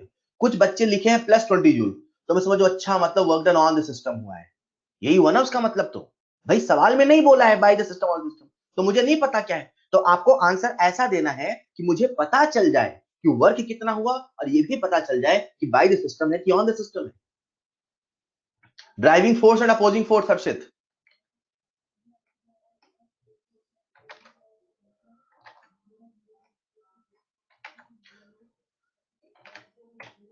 आंसर आप सबके सामने, आंसर आप सबके सामने, आंसर आप सबके सामने। हाँ सुजीत, वॉल्यूम बढ़ तो रहा है, बिल्कुल सही कह रहे हो। फिर सर वॉल्यूम बढ़ तो रहा है, एक्सपांशन वहां बिल्कुल सही है। फिर तो sir work done by the system वहां बिल्कुल सही है। फिर सर हम क्यों लिखे? अरे नहीं पता ना मुझे। एक बच्चा पता क्या कह रहा है, सब लोग सुन लो। एक बच्चा कह रहा है सर वॉल्यूम बढ़ तो रहा है तो निगेटिव ही तो है। नहीं पता मुझे नहीं पता। आपको मुझे बताना पड़ेगा। अच्छा हाँ, ये work done by the system है। ये समझो मेरी बात को। एग्जामिनर ऐसा समझो ना, एग्जामिनर को हमें समझाना पड़ता है ये वर्क इतना हुआ और इतना हुआ, ये बाय द सिस्टम है कि ऑन द सिस्टम है। तो अगर सवाल में बस वर्क डन बोला है, उसे थोड़ी बोला बाय द सिस्टम बताओ या ऑन द सिस्टम बताओ, तो आंसर आप माइनस के साथ देंगे। And the correct answer is -2026 joule. किस बच्चे को सॉल्यूशन नहीं समझ में आया? Raise your hand. किस बच्चे को सॉल्यूशन नहीं समझ में आया? Raise your hand. हर्षित बेटा, आपने लास्ट क्लास रिवाइज नहीं की, मैं नहीं बताऊंगा। लास्ट क्लास में मैंने आप सबको कहा था 1 litre ATM for numerical problem 101 joule ले लेना। अरे आप 100 जूल ले लो, चलेगा यार। तो आपका आंसर आता -2000 जूल, चलेगा, मैं सही मानूंगा। नीट में बिल्कुल सही मानूंगा। अभी मैंने यहां सॉल्व किया है, प्रिंटेड है, तो 101.6 एग्जैक्टली है। 1 लीटर एटीएम 101 जूल होता है बेटा। लास्ट क्लास रिवाइज नहीं करी जो मुझसे पूछ रहे हैं? शर्म आनी चाहिए, चुल्लू भर पानी में तैरिए। खैर, हर दिन का होमवर्क करना आप लोग नहीं करते यार। वेल,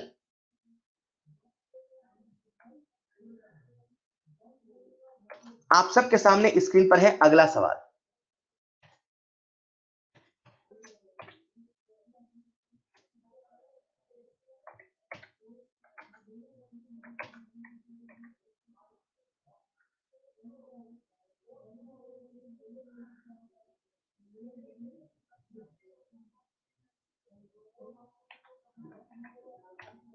आप सबके सामने स्क्रीन पे है अगला सवाल। हाँ अभी आ गया, अभी आ गया।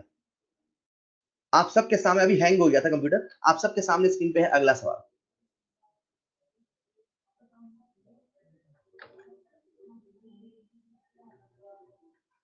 फॉर्मूला लगाओ, हिंट नंबर 1, आंसर पाओ, खुशी के गीत गाओ।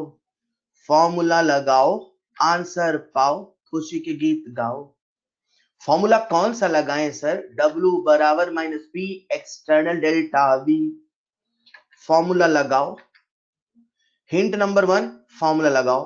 हिंट नंबर 2, 2 मोल का वॉल्यूम होगा 22.4 इंटू 2 बोले तो 44.8, उसका दुगना होगा, उसका 2 टाइम्स होगा 44.8 इंटू 2। हिंट नंबर 2 दे दिया मैंने, 2 हिंट दे दिए। अभी तो बहुत सारे बच्चों का आंसर चाहिए। आपसे वर्क डन पूछा है, then find work done in litre ATM. आपको लीटर एटीएम में वर्क डन बताना है। Very very simple. क्या है यार, फॉर्मूला लगाओ ना। W बराबर -P एक्सटर्नल डेल्टा V लगा दिया सर। सर P एक्सटर्नल कहाँ दिया है? अरे लिखा तो है साफ साफ काले अक्षरों से, -2 एटीएम।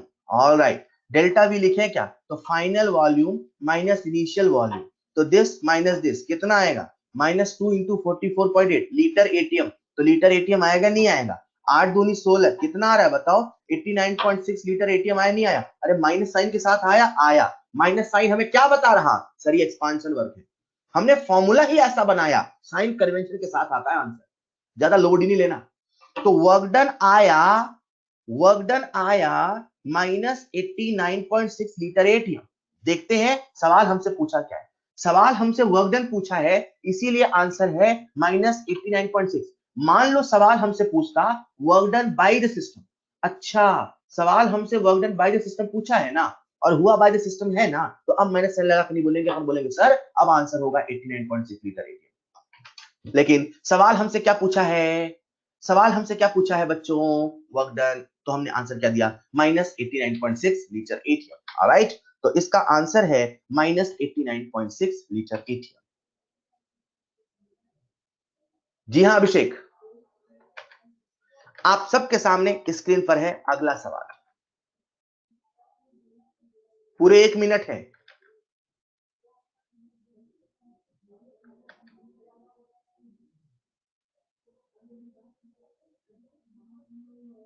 सोचो राहुल, सोचो, सिस्टम का उल्टा।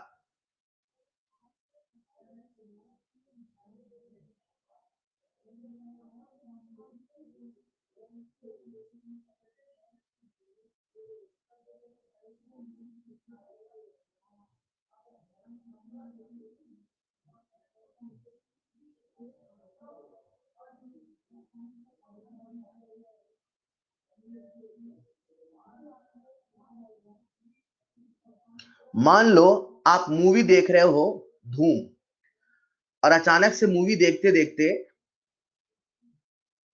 आप चांद सितारों की बातें सोचने लगो तो कैसा होगा? मूवी बिगड़ जाएगी। जब जो काम करो उसमें पूरी तरीके से डूब जाओ। अभी जो चल रहा ध्यान उसमें लगाओ, इधर उधर की बातें नहीं सोचो, सब आएगा एक एक करके। फॉर्मूला लगाओ, आंसर पाओ, खुशी के गीत गाओ। सभी बच्चे फॉर्मूला लगाओ ना यार, माइनस पी एक्सटर्नल डेल्टा भी लगाओ ना यार। क्या अपने को पी एक्सटर्नल दे रखा है? सर दे रखा है। क्या आपने को वर्क डन दे रखा है? सर दे रखा है। 20 litre ATM of work done is done by the system. सुनो सुनो सुनो, मैं आप सबसे पूछ रहा हूं, जब हम वर्क डन का फॉर्मूला लिखते हैं minus p external delta we, अरे मैं आप सबसे पूछ रहा हूं, जब हम वर्क डन का फॉर्मूला लिखते हैं minus p external delta we, ये वर्क डन साइन कन्वेंशन के साथ है कि विदाउट साइन कन्वेंशन है? ये साइन कन्वेंशन के साथ है कि विदाउट साइन कन्वेंशन है? ये वर्क साइन कन्वेंशन के साथ है कि विदाउट साइन कन्वेंशन है? सर ये साइन कन्वेंशन के साथ है। ये साइन कन्वेंशन के साथ है, मतलब जब भी यहां वर्क लिखोगे तो साइन कन्वेंशन के साथ लिखोगे, नहीं लिखोगे? सर साइन कन्वेंशन के साथ लिखेंगे। ऑलराइट, जब भी यहां वर्क लिखोगे तो साइन कन्वेंशन के साथ ही तो लिखोगे। तो लो लिख दिया, W बराबर minus p external delta we. Work done जब हमने लिखा तो -20 लिखा, 20 नहीं लिखा, क्योंकि बोला है work done by the system. तो अपना जो फॉर्मूला हमने बनाया है उस फॉर्मूले में हम वर्क साइन कन्वेंशन के साथ ही लिखते हैं। उस फॉर्मूले में वर्क हम साइन कन्वेंशन के साथ ही लिखते हैं। ऑलराइट, तो 20 बाय द सिस्टम बोला है तो -20। कुछ बच्चे नहीं लिखते हैं माइनस, तो जैसे उनका वॉल्यूम निगेटिव आता है वो समझ जाते हैं भैया वॉल्यूम तो निगेटिव हो नहीं सकता, वो अपने मन से पॉजिटिव कर देते हैं। बस इस सवाल में आपको ध्यान रखना था कि जब हम वर्क डन लिखेंगे तो साइन कन्वेंशन के साथ लिखेंगे, और V2 आता है 30 लीटर। V2 आता है 30 लीटर। बताऊं सबसे पहले किस बच्चे ने आंसर दिया? जिस बच्चे ने सबसे पहले सही आंसर दिया उसका नाम है रोहन कुमार। रोहन कुमार ने इस सवाल का आंसर सबसे पहले सही दिया। ऑलराइट, सुजीत फिर से सोचो, तू मोल है बेटा। सुजीत मुझसे पूछ रहा है पहले सवाल में, सोचो सोचो सुजीत। ऑलराइट, आप सबके सामने स्क्रीन पर है अगला सवाल।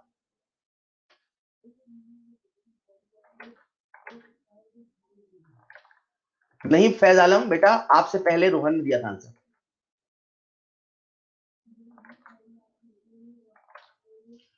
Calculate the value of work done in litre ATM. यहां पर भी लीटर एटीएम में बताना है when the gas is compressed by a constant external pressure of 0.5 atm। ये एक्सटर्नल प्रेशर है, volume decreases from this to this, मतलब अपने को दे रखा है V1, अपने को दे रखा है V2, दे रखा है P एक्सटर्नल, वर्क डन पूछा है, कोई भी बता देगा यार। इसका आंसर आप सबसे सही है, इसका आंसर आप सभी से चाहिए। क्या बात है, बहुत बढ़िया।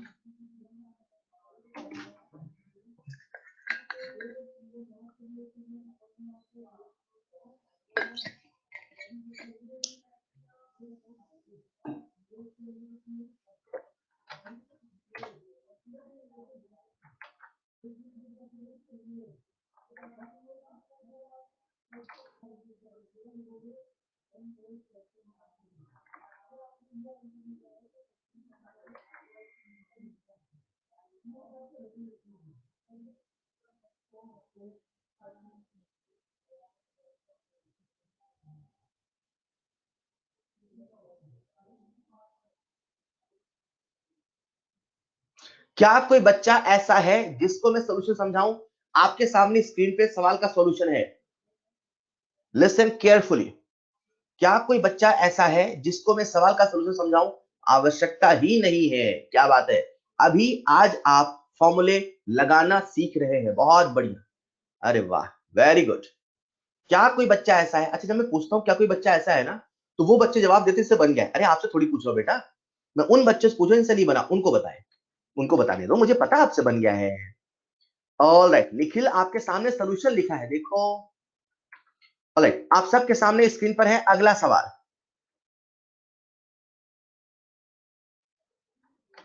आप सबके सामने स्क्रीन पर है अगला सवाल।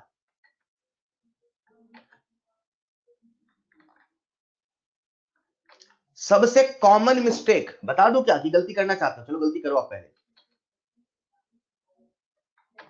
सबसे common mistake, expanded by 2 centimetre cube, ये डेल्टा वी है।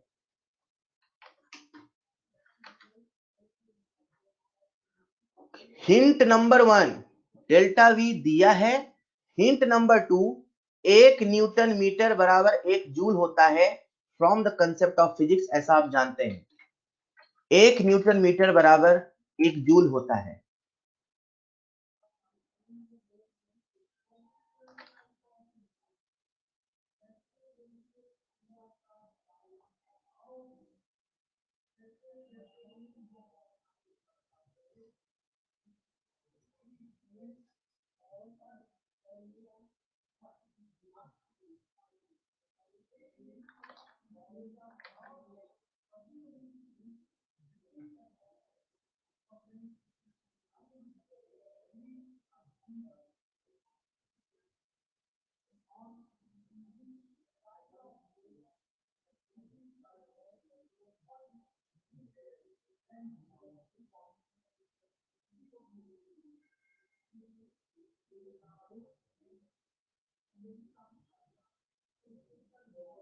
समय समाप्त। कुछ बच्चे सवाल सॉल्व कर रहे हैं, कुछ बच्चे लिख रहे सर आंसर तो दिया है। हाँ मुझे पता आंसर दिया है, क्यों बता रहे हो सबको? आप सॉल्व तो करो, आप प्रूफ तो करो। वेल, आंसर आप सबके सामने दे रखा है and the correct answer is 4 into 10 की पावर -4। वर्क डन बोला है, इसीलिए आंसर माइनस साइन के साथ है। अगर work done by the system पूछा होता तो आंसर केवल प्लस होता। सॉल्यूशन आपके सामने है, एक बार देखेंगे। सॉल्यूशन आपके सामने है, एक बार देखेंगे। मुझे नहीं लगता यहां समझाने की आवश्यकता है। बच्चों को बस ये समझाना पड़ता है कि आखिर वर्क है क्या, उसके बाद तो फॉर्मूला लगाओ, आंसर पाओ, खुशी के गीत गाओ। ठीक है सत्यव्रत बेटा, हेलो। आंसर आपसे जूल में पूछा है, सबसे पहले लीटर एटीएम में निकाल लो। आपको दे रखा है डेल्टा वी सेंटीमीटर क्यूब में, सेंटीमीटर क्यूब को मीटर क्यूब में बदलना होगा। बहुत सारे बच्चों को यूनिट नहीं याद होता है। इस सवाल के माध्यम से आपको मैं बता दूं, आपको एनर्जी की यूनिट, आपको लेंथ की यूनिट, आपको एनर्जी की यूनिट, लेंथ की यूनिट और आर सभी यूनिट्स में याद होनी चाहिए। कैलोरी में याद होना चाहिए आर, जूल में याद होना चाहिए और लीटर एटीएम में याद होना चाहिए, जो कि पीछे साइड में लिखा है। 1 सेंटीमीटर क्यूब 10 की पावर -6 मीटर क्यूब होता है, तो उससे हमने मीटर में बदल लिया।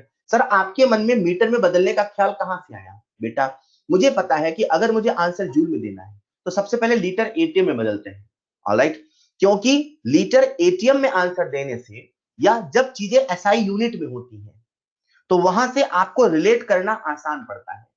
फिर आते हैं सवाल में, यहां एक्सटर्नल फोर्स दे रखा है, लेकिन जब हमने हमारे फॉर्मूले को याद किया तो हमारे फॉर्मूले में पी चाहिए। बच्चों जैसा मैं कुछ देर पहले कर रहा था, pressure equal to force upon area. सवाल आपको फोर्स दे रखा है, एरिया ऑफ क्रॉस सेक्शन दे रखा है, तो यहां से प्रेशर आ जाएगा फोर्स अपॉन एरिया से 2 × 10⁴ न्यूटन पर मीटर स्क्वायर। ये प्रेशर आ गया। अब फॉर्मूला लगाओ, minus p external delta we, तो 2 × 10⁴ इंटू 2 × 10⁻6 सॉल्व करते हैं तो आ जाता है 4 × 10⁻2 न्यूटन मीटर। जैसा कि मैंने आपको हिंट में पहले ही बता दिया, अब से आप सबको याद होना चाहिए 1 न्यूटन मीटर बराबर 1 जूल होता है, राइट। अब यार अपन ऐसा नहीं पढ़ सकते ना बेटा कि आपको मैं सारी यूनिट पहले बताओ फिर ये पढ़ो। मतलब आप इसे मान के चलते हैं कि यूनिट याद है, जिन बच्चों को नहीं याद है उनको साथ में बताते भी चलते हैं। तो जिस बच्चे को नहीं याद है वो अब याद कर लें कि 1 न्यूटन मीटर 1 जूल होता है। वो अब याद कर ले कि सेंटीमीटर क्यूब से मीटर क्यूब में ऐसे कन्वर्ट होता है, राइट।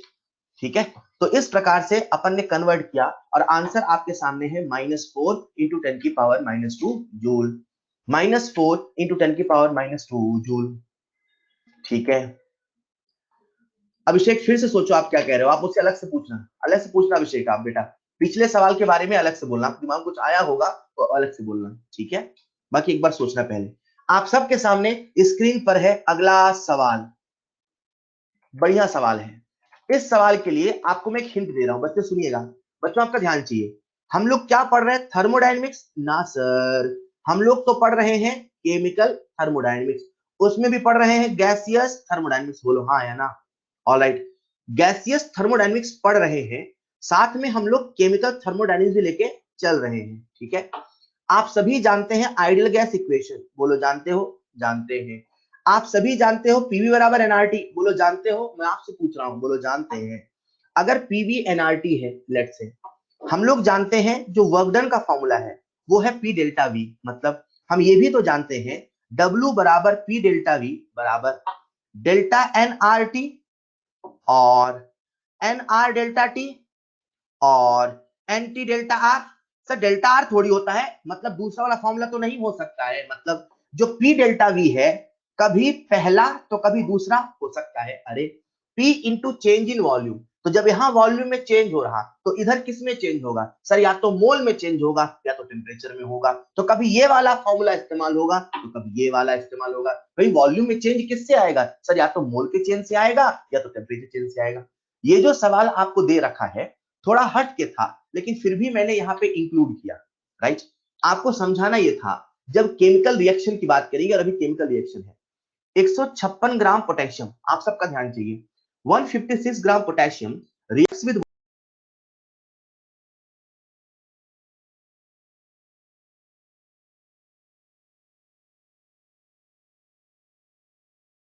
98 क्लास में कि मेटल की रिएक्शन जब वाटर से होती है तो मेटल हाइड्रोक्साइड साथ में हाइड्रोजन गैस बनता है। बस यहाँ इतने ही कंसेप्ट को जानना था और कुछ जानने की आवश्यकता नहीं, राइट। जैसे बच्चा रिएक्शन लिखता है, पोटेशियम प्लस वाटर से बना potassium hydroxide plus half H2 gas. अब मुझे पता है कि यहाँ पे जो फॉर्मूला लगेगा वो पी डेल्टा भी नहीं लगेगा, क्यों, क्योंकि यहाँ पे चेंज इन वॉल्यूम नहीं दिया है। लेकिन आपके सामने हमने फॉर्मूले की शक्ल बदल दी है। अब ये जो फॉर्मूला आपके सामने लिखा है उसे हम डेल्टा एन आर टी के रूप में इस्तेमाल कर सकते हैं, एन आर डेल्टा टी के रूप में इस्तेमाल कर सकते हैं। जब आप ध्यान से सवाल को पढ़ते हो तो देखो यहाँ पे जो टेम्परेचर है वो कांस्टेंट है, मतलब एन आर डेल्टा टी वाला फॉर्मूला नहीं लगेगा। तो यहाँ पे बच्चों कौन सा फॉर्मूला लगेगा सर, यहाँ लगेगा डेल्टा एन आर टी वाला। लेकिन जैसा कि आप सबको ज्ञात है ये जो फॉर्मूला है ये साइन कन्वेंशन को सेटिस्फाई नहीं करता। साइन कन्वेंशन को सेटिस्फाई करने के लिए हमने एक नया फॉर्मूला बना लिया है जिसके पहले क्या लगा है, माइनस साइन। अब आपको यही फॉर्मूला लगाना है और आंसर पाना है। रिएक्शन लिख ली तो अब आपको पता करना है डेल्टा एन। किसकी बात कर रहे हैं, गैसियस की। तो जो डेल्टा एन है उसे बच्चों हम लोग क्या बोलते हैं, डेल्टा एनजी। डेल्टा एनजी जैसा केमिकल इक्विलिब्रियम में होता था वैसा यहाँ है। इवन पूरी केमिस्ट्री में डेल्टा एनजी का मतलब वही है जो वहां होता था, और वहां क्या होता था, stoichiometric coefficient of gaseous product minus stoichiometric coefficient of gaseous reaction.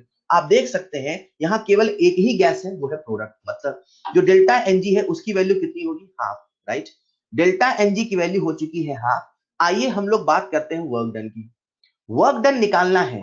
ये जो आपके सामने रिएक्शन लिखी है ये 1 मोल पोटेशियम के लिए लिखी है, क्लियर। ये 1 मोल पोटेशियम के लिए है, तो इससे जो वर्क आएगा वो 1 मोल पोटेशियम के लिए आएगा, राइट। लेकिन यहाँ पे है 156 ग्राम, 156 ग्राम यानी कि होता है 4 mole. Number of mole is equal to weight in grams upon molecular weight which comes about 4। आप जब ये फॉर्मूला लगाओगे, सुन लो बड़ा अच्छा सवाल है, आप जब ये फॉर्मूला लगाओगे W का minus delta N R T लिखोगे, इससे जो वर्क डन आएगा ये आएगा फॉर 1 मोल। किसके लिए आएगा, फॉर 1 मोल। लेकिन आपको वर्क डन किसके लिए बताना है सर, हमें बताना है work done for 4 mole, right. तो आप क्या करना कि 4 मोल बताना है, तो जो 1 मोल का वर्क डन आया उसे 4 से मल्टीप्लाई कर देना, आंसर आ जाएगा 4988.4 जूल। एक बार आप सभी लोग सॉल्व कर लो इस सवाल को ध्यान से।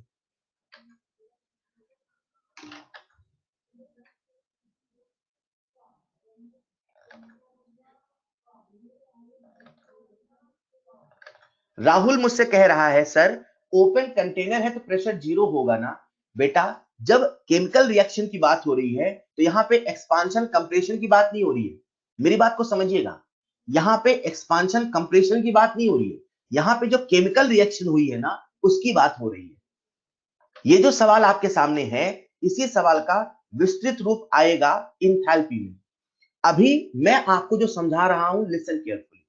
जैसे हमने फिजिक्स वाले फॉर्मूले फोर्स इनटू डिस्प्लेसमेंट से केमिस्ट्री का formula minus p external delta we बना लिया, वैसे ही मैं आपको समझा रहा हूं कि जो माइनस पी डेल्टा वी का फॉर्मूला है वो किसी केमिकल रिएक्शन के लिए कैसा होगा।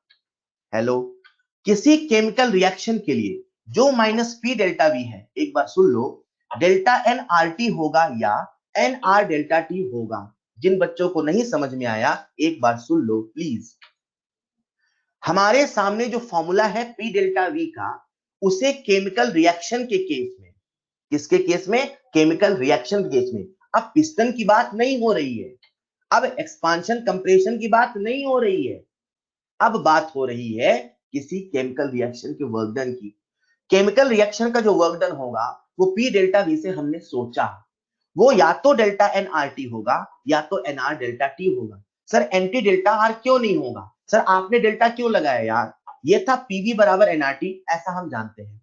अब यहाँ डेल्टा लगा दिया, तो जब यहाँ चेंज हुआ तो इधर भी कुछ चेंज होगा ना। इधर 3 वेरिएबल है, एन है, आर है, टी। आर वेरिएबल नहीं है तो आर डेल्टा कभी नहीं लगेगा, कभी मोल में डेल्टा लगेगा तो कभी टेम्परेचर में लगेगा। तो फॉर्मूला कभी डेल्टा एन आर टी होगा तो फॉर्मूला कभी एन आर डेल्टा टी होगा। आज सवाल में टेम्परेचर नहीं बदला है, मतलब एन आर डेल्टा टी नहीं होगा, तो सर कौन सा होगा, delta N R t. Sir ये क्या है, वर्क डन किसका है, जब केमिकल रिएक्शन होती है उसका है। सर हमने कैसे निकाला, उसी पी डेल्टा वी से रिलेट करके निकाला। क्लियर, चाहे तो ऐसे रट्टा मारो, क्या, जब एक्सपांशन कंप्रेशन होगा तो हमारा फॉर्मूला होगा minus p external delta v, जब केमिकल रिएक्शन होगा तो हमारा फॉर्मूला होगा minus delta N R t या तो होगा minus n are delta t. चाहे रट्टा मारो चाहे लॉजिक से याद करो। मैं आपको 3 फॉर्मूले वर्क के बताता तो मजा आता कि एक फॉर्मूले से 2 और रिलेट हो गए तो मजा आया। हाँ, रटने की आदत है तो 3 रट लो, लॉजिक लगाने की आदत है तो एक से लॉजिक लगा लो। क्लियर, अपन ने क्या किया कि W लिख दिया minus delta N R t. अब जो डेल्टा एन है वो क्या होता है, डेल्टा एन जी। ये जो रिएक्शन आपके सामने लिखी है देखो, इस रिएक्शन में पोटेशियम के कितने मोल है, 1 मोल। तो इससे जो आप वर्क निकालोगे, किसके निकालोगे, 1 मोल के लिए। लेकिन ऊपर कितने ग्राम दे रखे हैं, 156 ग्राम। 156 ग्राम के कितने मोल होते हैं, 4 मोल। इसका मतलब पहले 1 मोल का वर्क डन निकाल लो, जैसे यहां लिखा वैसे नहीं बता रहा हूं। पहले 1 मोल का वर्क डन निकाल लो। सर कैसे निकाले, डेल्टा एन आर टी से। सर वो कैसे करें, चलो कर ही देता हूं मैं। पहले 1 मोल का वर्क डन निकाल लो। तो 1 मोल का वर्क डन कैसे निकालोगे बच्चों, देखो, W बराबर माइनस डेल्टा एन मतलब हाफ इंटू आर, किसमें निकाले वर्क डन, कैलोरी में निकाले, जूल में, सर जूल में 8.314 एन आर टी, टी कितना है 300। ये क्या आया, वर्क डन किसका आया, 1 मोल का आया। लेकिन हमसे कितने ग्राम का पूछा है, 156 ग्राम। कितने मोल होते हैं, 4 मोल। तो आप क्या करोगे, for 4 mole, right. W equal to क्या होगा, 4 into minus half into 8.314 into 300। Solve करोगे तो जो आया है आंसर -4988.4 जूल आया है। क्लियर, तो बच्चों ये जो फॉर्मूला था, इस फॉर्मूले से हमने रिएक्शन का सॉल्व कर लिया।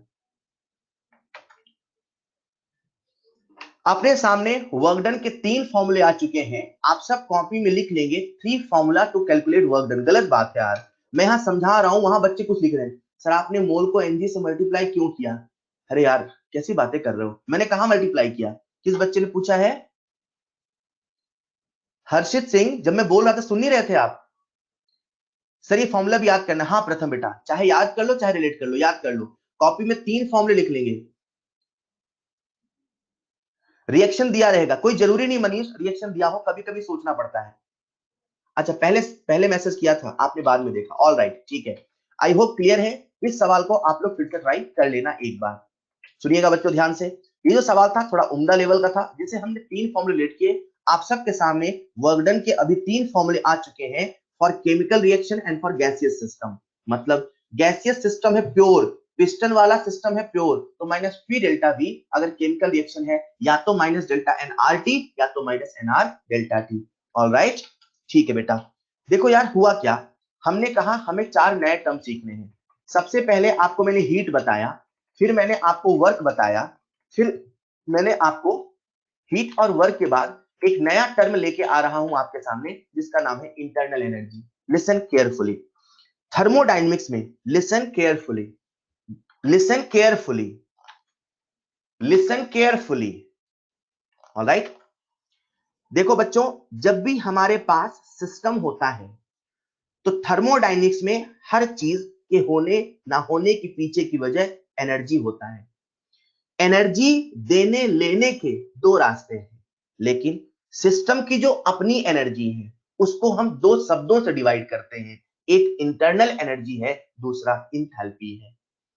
एनर्जी देने लेने के दो रास्ते हैं, एनर्जी देने लेने के दो रास्ते हैं, लेकिन सिस्टम की जो अपनी एनर्जी है वो दो तरीके से है, या तो इंटरनल एनर्जी है या तो इंथैल्पी है। अभी मैं आपको इंटरनल एनर्जी बता रहा हूं। इंटरनल एनर्जी जिसे हम ई से तो कभी यू से रिप्रेजेंट करते हैं। ये जो इंटरनल एनर्जी होती है किसी सिस्टम की अपनी खुद की टोटल एनर्जी होती है। मतलब ये मान लो हमारे पास एक सिस्टम है, इसके अंदर एटम या मॉलिक्यूल है, इनके अंदर न जाने कितनी कितनी तरह की एनर्जी होती है। कुछ को हम जानते हैं, कुछ को हम अभी तक नहीं जानते हैं। साइंस आज भी सीख रहा है, साइंस आज भी डेवलप हो रहा है। साइंस डे बाय डे अपने आप को एडवांस कर रहा है। इस सिस्टम के अंदर न जाने कितनी कितनी तरह की एनर्जी होगी। हम जानते हैं पोटेंशियल एनर्जी, हम जानते हैं काइनेटिक एनर्जी, हम जानते हैं न्यूक्लियर एनर्जी, हम जानते हैं इलेक्ट्रॉनिक एनर्जी। इन सभी एनर्जी का summation, potential, translation, rotational, vibration, electronic, nuclear, फलाना ढिमकाना, dot dot dot dot dot, इन सभी एनर्जी को जिसे आप जानते हो, जिसे आप नहीं जानते हो, किसी सिस्टम की टोटल एनर्जी उसकी इंटरनल एनर्जी है। सरल भाषा में और बढ़िया फील कराऊं, आइंस्टाइन साहब कहते थे E बराबर mc स्क्वायर, कहते थे।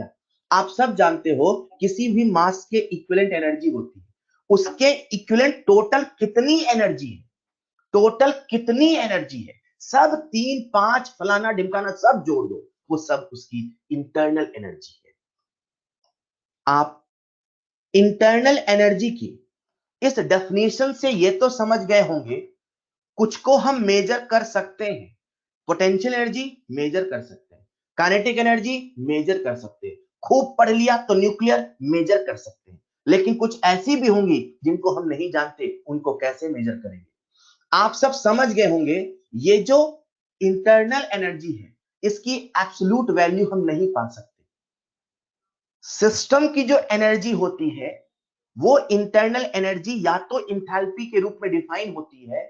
जो इंटरनल एनर्जी होती है सभी एनर्जी का समावेश है, सभी एनर्जी का टोटल अलजेब्रिक समेशन है।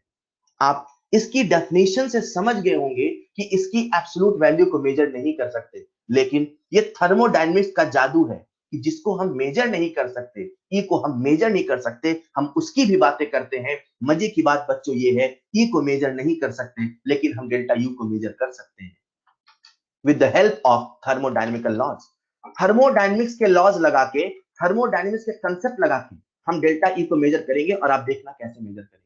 बच्चों मैं आपको बता दूं, जो इंटरनल एनर्जी है सभी एनर्जी का समेशन है। मतलब अगर 2 एटम होंगे तो एनर्जी कम होगी, 3 होंगे तो और होगी, 4 होंगे तो और 3 4 होगी, 5 होंगे तो और होगी। मतलब जैसे जैसे मैटर ज्यादा होगा वैसे वैसे इंटरनल एनर्जी ज्यादा होगी। मतलब ये एक एक्सटेंसिव प्रॉपर्टी है। एक्सटेंसिव प्रॉपर्टी ऐसी प्रॉपर्टी होती है जो क्वांटिटी ऑफ मैटर पे डिपेंड करती है।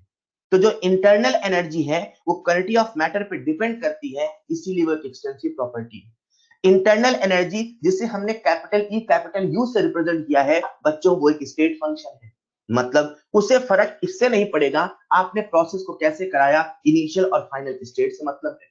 बच्चों हम ई को मेजर तो नहीं कर सकते पर हम डेल्टा ई को मेजर कर सकते हैं। अगर आप सबको स्मरण हो तो मैंने कहा था जो एक्सटेंसिव प्रॉपर्टी होती है उसमें अलजेब्रा के सारे नियम लगते हैं। इसी वजह से जैसा जैसा आप अलजेब्रा में करते हो, जैसा जैसा आप नंबर के साथ करते हो, वैसा वैसा आप इंटरनल के साथ कर सकते हो। सर मतलब कहने का मतलब ये है, मेरे पास एक सिस्टम है, इसकी एनर्जी E1 है, मेरे पास एक सिस्टम है, इसकी एनर्जी E2 है, आप नहीं जानते E1 कितनी है, आप नहीं जानते E2 कितनी है, लेकिन आपके लॉजिक ये कहते हैं सर अगर दोनों को मिलाओगे तो पक्की बात है दोनों की जो internal energy E1 plus E2 होगा। सर ऐसा हम क्यों कह पाए? क्योंकि हम जान पाए कि जो इंटरनल एनर्जी है वो एक एक्सटेंसिव प्रॉपर्टी है, और जिस दिन हम जान गए एक्सटेंसिव प्रॉपर्टी है उस दिन हमने अलजेब्रा के सारे नियम ठोक डाले। इंटरनल एनर्जी अपने आप में बड़ा दिलचस्प है क्योंकि किसी सिस्टम का है। आप सबको मैं बता दूं, जो आइडियल गैस होती है, मैं रियल गैस नहीं बोल रहा हूं, मैं गैस नहीं बोल रहा हूं, मैं आइडियल गैस बोल रहा हूं। जो आइडियल गैस होती है उसकी इंटरनल एनर्जी केवल केवल केवल केवल टेम्परेचर पर डिपेंड करती है। सर आपने हमें केवल आइडियल गैस क्यों बताया? क्योंकि हम लोग पढ़ रहे हैं गैसियस, केमिकल, थर्मोडायनेमिक्स, तो गैसेस का जिक्र बार बार आएगा, और खास करके जब आइडियल गैस आ जाएगा तो समझ जाना कि आइडियल गैस की जो इंटरनल एनर्जी है केवल टेम्परेचर पर डिपेंड करती है। आप सिस्टम मान लो, एक आइडियल गैस का सिस्टम है, आप इस सिस्टम में जो चाहे वो कर दो, जो चाहे वो कर दो, कंप्रेस कर दो, एक्सपांड कर दो, फलाना ढिमकाना जो करना वो कर दो, पर अगर इसका टेम्परेचर आपने नहीं बदला तो इंटरनल एनर्जी नहीं बदलेगी। मतलब अगर कभी आइसोथर्मल प्रोसेस किया, मतलब पूरी प्रोसेस में टेम्परेचर कांस्टेंट रखा, प्रेशर बदला, वॉल्यूम बदला, फलाना ढिमकाना जो बदलना वो बदला, लेकिन अगर टेम्परेचर कांस्टेंट है तो उसका ई कांस्टेंट रहेगा, मतलब जो डेल्टा ई है उसकी वैल्यू 0, डेल्टा ई में चेंज नहीं होगा। Only for ideal gas, only for ideal gas, not for real gas. Internal energy सभी एनर्जी का समेशन होता है। इंटरनल एनर्जी एक एक्सटेंसिव प्रॉपर्टी, स्टेट फंक्शन होता है। इंटरनल एनर्जी क्योंकि एक्सटेंसिव प्रॉपर्टी है, उसमें अलजेब्रा के सारे नियम चलते हैं। आइडियल गैस की जो इंटरनल एनर्जी होती है वो केवल टेम्परेचर पर डिपेंड करती है। मोनो एटॉमिक आइडियल गैस, जिसके बारे में फिजिक्स में आप लोग केटीजी थ्योरी में पढ़ोगे, डिटेल में आएगा। एक न्यूमेरिकल कराने के चक्कर में मैं ये फॉर्मूला आपको बताता हूं क्योंकि अभी आपका फिजिक्स में नहीं हुआ है। केटीजी थ्योरी में mono atomic gas, di atomic gas, polyatomic का डिटेल डेरिवेशन आता है। अभी मैं बता रहा हूं कि मोनो एटॉमिक गैस का एक मोल का जो इंटरनल एनर्जी है उसका फॉर्मूला होता है 3/2 RT, 3/2 RT, राइट। अभी फिलहाल इसे याद रखेंगे, ऐसा होता है। 2 मिनट और लूंगा मैं। मैंने कहा जो इंटरनल एनर्जी है वो एक स्टेट फंक्शन है। इंटरनल एनर्जी की एब्सोल्यूट वैल्यू हम कैलकुलेट नहीं कर सकते, एंड इंटरनल एनर्जी की एब्सोल्यूट वैल्यू हम कैलकुलेट नहीं कर सकते, लेकिन with the help of laws of thermodynamics हम डेल्टा ई कैलकुलेट कर सकते हैं। सर ऐसा कैसे? इसके लिए हम इस्तेमाल करते हैं लॉज ऑफ थर्मोडायनेमिक्स का first law, that is FLOT. मैं जितने भी लॉज आपसे डिस्कस करूंगा थर्मोडायनेमिक्स के, वो सारे के सारे लॉज इंसानी एक्सपीरियंसेस पे बेस्ड है, उनका कोई मैथमेटिकल प्रूफ नहीं है। जैसे अगर मैं आपसे कहूं प्रूव दैट 2 + 2 = 4, आप इसे प्रूव नहीं कर सकते, आप इसे एक्सपीरियंस कर सकते हो। सर 2 और 2 4 ही तो होता है। सर मैं बोलूं नहीं, प्रूफ करके बताओ, ये प्रूफ नहीं होगा, ये मैथमेटिकल प्रूफ नहीं है, दिस इज नॉट प्रूफ।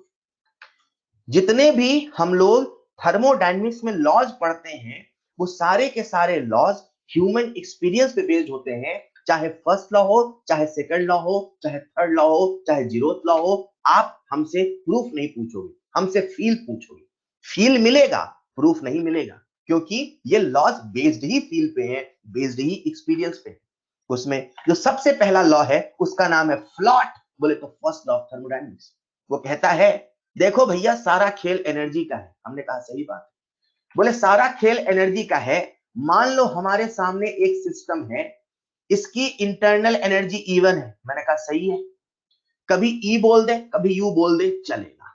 मान लेते हैं हमारे सामने एक सिस्टम है, इसकी इंटरनल एनर्जी E1 है। E1 को कैलकुलेट नहीं कर सकते, सच है, लेकिन हम इस सिस्टम को एनर्जी दे सकते हैं। मैंने कहा दे सकते हैं। सिस्टम को एनर्जी कैसे दे सकते हैं? बोले 2 तरीके से, एक हीट दूसरा वर्क। हमने इस सिस्टम को हीट देकर एनर्जी दिया। जब हमने सिस्टम को हीट देकर एनर्जी दिया तो सिस्टम की एनर्जी बढ़ेगी घटेगी? बढ़ेगी।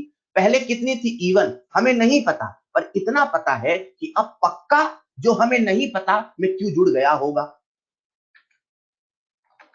उसी प्रकार से हमने इसे एनर्जी और दे दिया वर्क के तरीके से। सर कोई जरूरी है दोनों दे? कोई जरूरी नहीं, हम मान के चल रहे जितनी एनर्जी देनी हमें आती है हमने सब दे दी।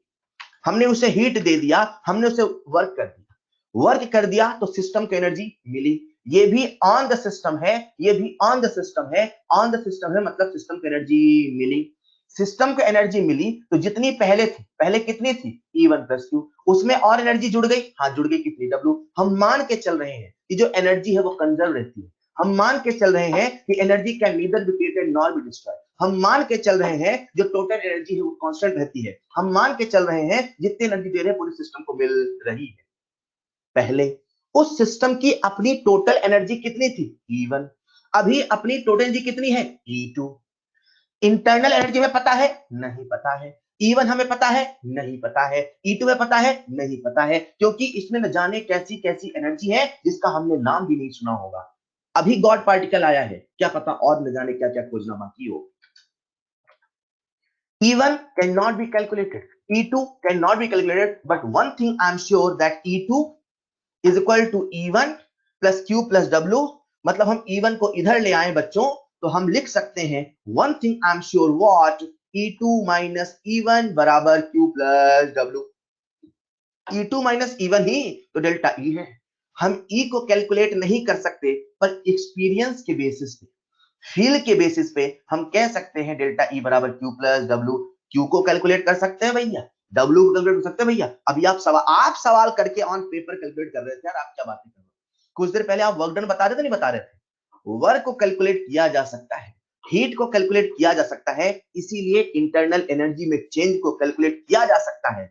हाँ, चेंज कैलकुलेट होगा, इंटरनल एनर्जी की एब्सोल्यूट वैल्यू कैलकुलेट नहीं होगी। जैसा कि मैंने आपसे लास्ट क्लास में बताया था, जो हीट और वर्क है ये दोनों ही पाथ फंक्शन है, लेकिन हीट और वर्क का जो समेशन इंटरनल एनर्जी है वो स्टेट फंक्शन है।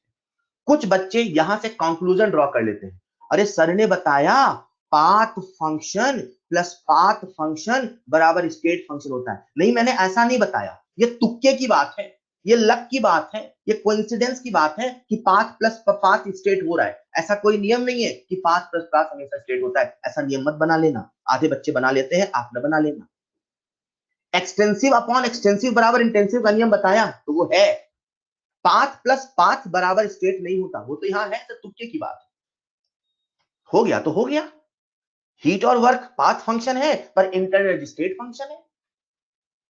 क्लियर? हम ई की मदद से,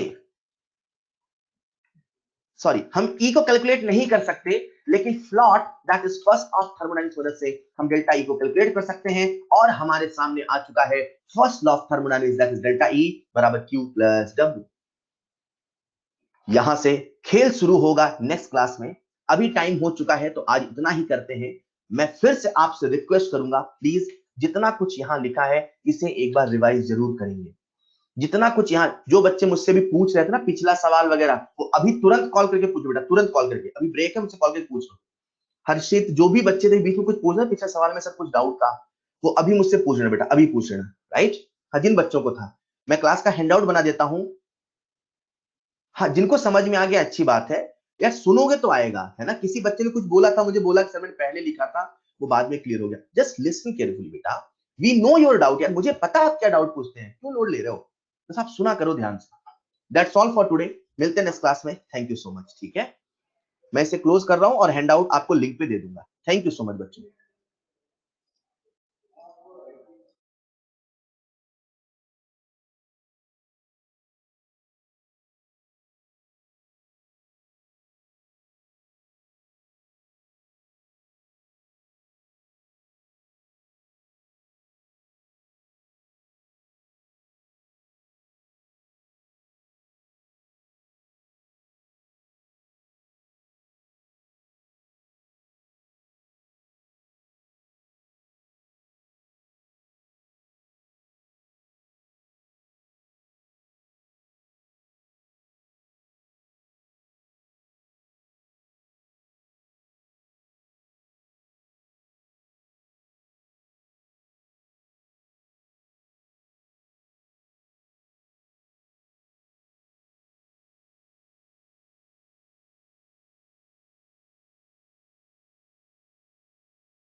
आप सबके सामने एक पॉपअप आया होगा, पॉपअप की मदद से आज की क्लास के हैंडआउट को डाउनलोड कर लो। यही हैंडआउट आपको लिंक पे मिलेगा। Adil Imran heat and work को ऐड कैसे कर सकते हैं? आदिल मैं आपसे पूछ रहा हूं, ऑनलाइन हो क्या? 20 जूल प्लस 30 जूल कितना होगा? 20 जूल प्लस 30 जूल कितना होगा? आदिल आंसर दो। 20 जूल प्लस 30 जूल कितना होगा? 50। क्यों जोड़ क्यों दिया आपने? ऐड क्यों किया आदिल? किसी ने बोला क्या ऐड करने के लिए? कि कैसे आपने ऐड किया? कहां से आया? अंदर से आया कि नहीं आया? अरे दोनों एनर्जी है ना बेटा, तो एनर्जी एनर्जी ऐड हो गई। हीट भी एनर्जी है, वर्क भी है, तो एनर्जी एनर्जी का एक रूप है, तो ऐड हो गया। अमित राजपूत, आदिल सोचो मैंने क्या बोला? अमित राजपूत, ये कैसे पता चला कि इंटरनल एनर्जी स्टेट फंक्शन है? ऑनलाइन हो क्या अमित?